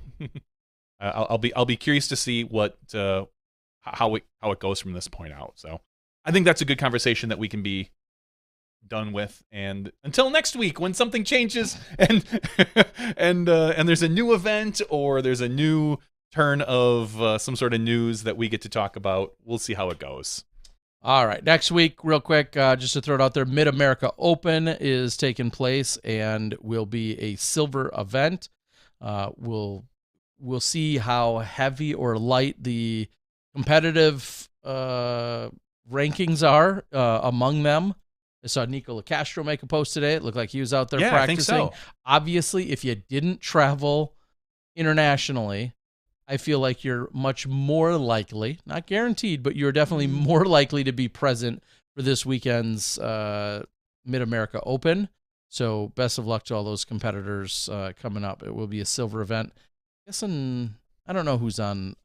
You nor I are working. That's what we can tell you. That's about I'm working what we know. Ledgestone. Ledgestone is the next event where I'm scheduled to be in front of this little switch box here. I'm really looking forward to it. I get to cover the MPO. It's going to be an exciting event, as it always is, and we're gonna we get to kind of be involved. It feels like it's been a while since I've been involved. I'm going to give a pro tip and make a suggestion that as I'm looking at Mid-America, I'm seeing the registration schedule. I'd avoid picking Calvin Heimberg. Calvin Heimberg is listed as I sorted by rating. Excuse me. Not showing up. I don't know if we'll see a Matty O there. I don't know if we'll see a Kyle Klein. Maybe, maybe not. I know Cynthia, his significant other, has some roots around there. So on and so forth. As I look down the list, I see a Double G, a Garrett Gerthy, Drew Gibson, I believe, is still out. So yeah, when you're looking and you sort by rating, there certainly might be a few of those people that you can probably rule out. Let's take a quick look. 35 competitors in the FPO division. That's a great field. I don't think you can necessarily rule out any of those particular players in FPO. No, for instance, the first one that jumps out as an international traveler was Jessica Weiss. And then Rebecca Cox. Yeah. And I think Vanessa Van Dyken and Andrew Marweed both picked up wins in the last weekend, as I was thinking about. I did see that. Congratulations congrats to both. And Vanessa had a birthday as well in that time frame. I think she maybe even won on her birthday. Did she? Making even cooler. Have you ever won on your birthday? She won Worlds on her birthday as well. Yes. But did you ever win on your birthday? No, I don't win. I don't know. I don't think so. I don't think so. August. Yeah. So. I'll win something one of these days. All right. Robert Goike asked a good question. Will we get to see more Northwoods Black live this year? The Pro Tour has been working on a potential solution, from what we understand, about being able to increase some of the bandwidth, literally, as to our cellular devices and our upload and our uplink capabilities. We're not at liberty to say for certain if that's for sure going to work or if that's enacted, but I think there is a plan to try and address that. Yes, I've heard. I'll know more. Don't speak in absolutes, Johnny. We don't know. No, I don't. I have heard of the solution that they're trying. I don't know if it's going to be ready for Northwood. Remember, it's always singular Northwood. It's not Northwoods. Northwood Black. I don't know if they're going to be able to pull off what they had talked about months ago, or I haven't been involved in those discussions. I will know more after Mid-America, probably come Monday of after Mid-America, when we start discussing Ledgestone. Yep. Okay. You have some, do we have anything else? The plan is the drones on the trouble holes. The trouble holes are all wooded. You can't see anything with drones. I wish that were the case. And that doesn't necessarily solve the problem. Because the drone is still connected to the same thing that uploads to the internet. But it's connected to the same thing that uploads the internet, but the thing that uploads the internet can be further away, and the drone can be sending a signal via a different solution. So in theory, yes, maybe that's it. Maybe we have our cameraman hold the drone like a camera. Remember how our cameraman used to have the big steering wheel? He just holds a drone. That's a good call. We have the we do it Wi-Fi. That would be an interesting solution. Yeah, there you go. Yeah, Sam, how come you've never thought of that, huh? Yeah. So we'll see. Table that one as to if we'll be able to get you more. They're getting help from X in implementing Project Disc Link. So, Terry, my question is X going to give it to you? Going to give it to you. X going to give it to you. It would be awesome if somehow DMX had some kind of lawsuit that he could get involved with. Little tough. He's dead. Oh, yeah. Well, his estate? Yes, his estate. That's a good call. That he's dead? Yeah, I know. He died a few years ago. R.I.P. Shout out. Rough Rider. Shut him down, open up shop. Remember when we used to ride on our popping wheelies down? No, we never did that. Rough Riders roll. I don't know. Anything else going on with you, Terry? No, I sold some Frisbees this weekend at the park, and may do a little of the same this upcoming weekend down there in the southeastern Wisconsin area. I've got some course design. I did get a great update on a course design project here in southeastern Wisconsin. I'm going to another course design project in 2 days. Today's Thursday, Wednesday, Monday, whatever, Tuesday. I'm going to go on Thursday to another potential. That's a secret for now. But I do have another potential course design project in the works, in addition to the one I got good news. Basically, to the one I went to last week, Thursday, I showed up and I said, yeah, in order for us to move forward with this design that I tentatively have, that I've talked to with a few people, I need to know how you guys are about, clearing out some of this wooded area. And they're like, just mark it. We'll get a contractor and we'll come through and we'll take out all the small stuff. Nice. Heck yeah, that's nice. So what I thought was going to be a couple hours of walking around, maybe having individual tree branch discussions, not so much. So that was really good news. Still probably won't see that project until mid to late next year come to fruition. But it was a big step to get that finalized and or to get that moving. And then working on another potential course design. Ryan Pilcher knows what I'm talking about. With that one I was just referencing down there in Salem Lake, Wisconsin. But another course design is also potentially in the works. That's good. I've been releasing, I got a little bit more footage, believe it or not, from Worlds. I think I've released 11 videos from the Masters Worlds. And as of last night, I pretty much have edited, it was like a round 3 chase card of MP40. And then I think I have their semifinals of MP40 with superstars like Dave Felberg and Steve Rico, Martin Hendel, your runner-up from last year's Worlds. So again, I'll throw it down. You people always say, man, I'd watch that. I'd watch that with some of the legends of the game and some of the superstars. So when I release this, you better effing watch it. Because everybody says they'll watch it. Everybody doesn't say that. There's like 1,000 people out there that say they'll watch it, and they'll probably watch it, Terry. They better watch it.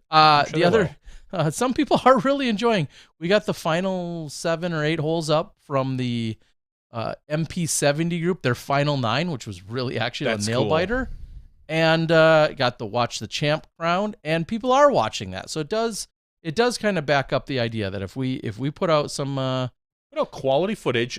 I'm not going to go that far, but if I put out footage, I think it should be quality, Terry. I try. So that's also been pretty exciting. So continue to watch that unfold. Patreon.com/SmashboxTV is our weekly giveaway. We talked about that earlier. We have 140 people eligible for today's giveaway, Terry Miller. I said we're going to give away a disc member box, which I believe I have upstairs sitting on top of my dryer right now. Okay. Terry, what number do we want to use? I think we go with the first one. The very first one, huh? Corey Ellis wins his first major. That's first time going overseas. And that. All right. We're going to generate the very first number. That number is 49. Higher or lower, it's 49. 49. There's no higher or lower. It's just 49. Let's scroll up to 49. It was higher than 0. And 49 is Eric Edgerton. Eric Edgerton. Congratulations, Eric. Heck yeah. Eric, where did I meet you? You and I have talked somewhere. Okay. I'll look silly if we didn't, but I'm pretty sure we did, Eric. Eric Edgerton, out of the Northwest? I don't have his address, so I can't dox him here live on Smashbox, but he is a $2 supporter.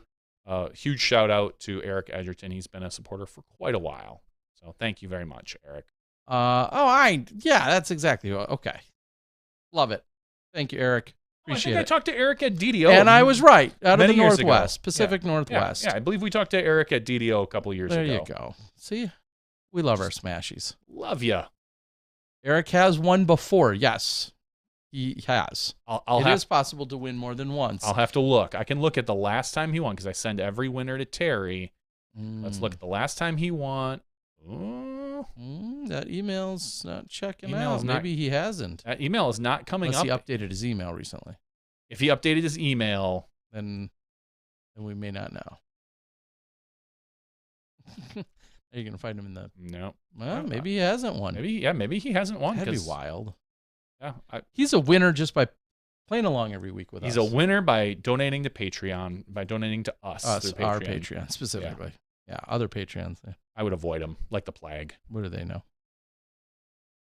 Yeah, as soon as I know as we close it out, I'll think about some other stuff. But I think that's really the majority of what's taking place here in the world of disc golf and beyond. Yeah, I've got nothing going on. So watching What We Do in the Shadows, that's good as always. Watching Secret Invasion, it's okay. That's about it. I don't think I'm really watching. Righteous Gemstones, phenomenal. Still, you would love it. Love it. That's an HBO Max. Yeah, can't afford it. We have a Smashbox account. That's how I pay for it. Okay, well, then maybe I'll have to get on board. I'll show the credentials with you. Way to go. Sweet. Yes, Righteous Gemstones is phenomenal. David, you are a winner too. If you contribute, even if you don't, you're here. You're here for the ride. That's all we could ask for. So thank you. We thank everybody that shows up weekly. Yeah, and I posted a pretty cool picture from the other day, or a couple days ago. Avery Jenkins celebrating a birthday, but a cool picture from him and I over at Overos from a few years ago. Where the PCS just took place, and that the basket that's bigger than Avery and me. Pretty cool. Before we do leave, I do want to say thanks to Discmember for doing for being a supporter as well of Smashbox TV. And if you want to get one of those mystery boxes, I think for $25 a month or somewhere around there. I haven't looked recently. Maybe it's 26 now. Maybe it's 126. I don't know, but I think it's pretty cheap. You can go to discmember.com and support them. They get a disc every month in the mail or more, depending on the level you sign up for, as well as other fun treats. $40 or more of disc golf gear delivered to your door for only $29.99. It's up to $29.99. Awesome. Inflation, yeah. Killing us. Thanks, Obama. All right. So, put that yes, thank you. Grave. Thank you so much to Discmember. We appreciate it very much as you guys contribute every single month. We'll have other big news and announcements as they unfold. But thank you guys for joining us long for the long ride tonight. But it was great to talk to Dennis over there in British Columbia. Hopefully you can find a way. It sounds like even if you can't make it for the event, you should be there to take in the beautiful atmosphere and the courses that they have to offer. But if you can make it for the event, $15,000 added doesn't sound like too bad. And that's even Canadian, eh? So make sure you get over there. Hey. Also, big shout out and congrats yet again, our champions at the European Open in Kristen Tatar, along with our special guest in Corey Ellis. For Johnny V, I'm the Disc Golf Guy. Podcast 464's after show. Be nice, be kind, all that good stuff. We'll see you next week. You step inside the Smashbox.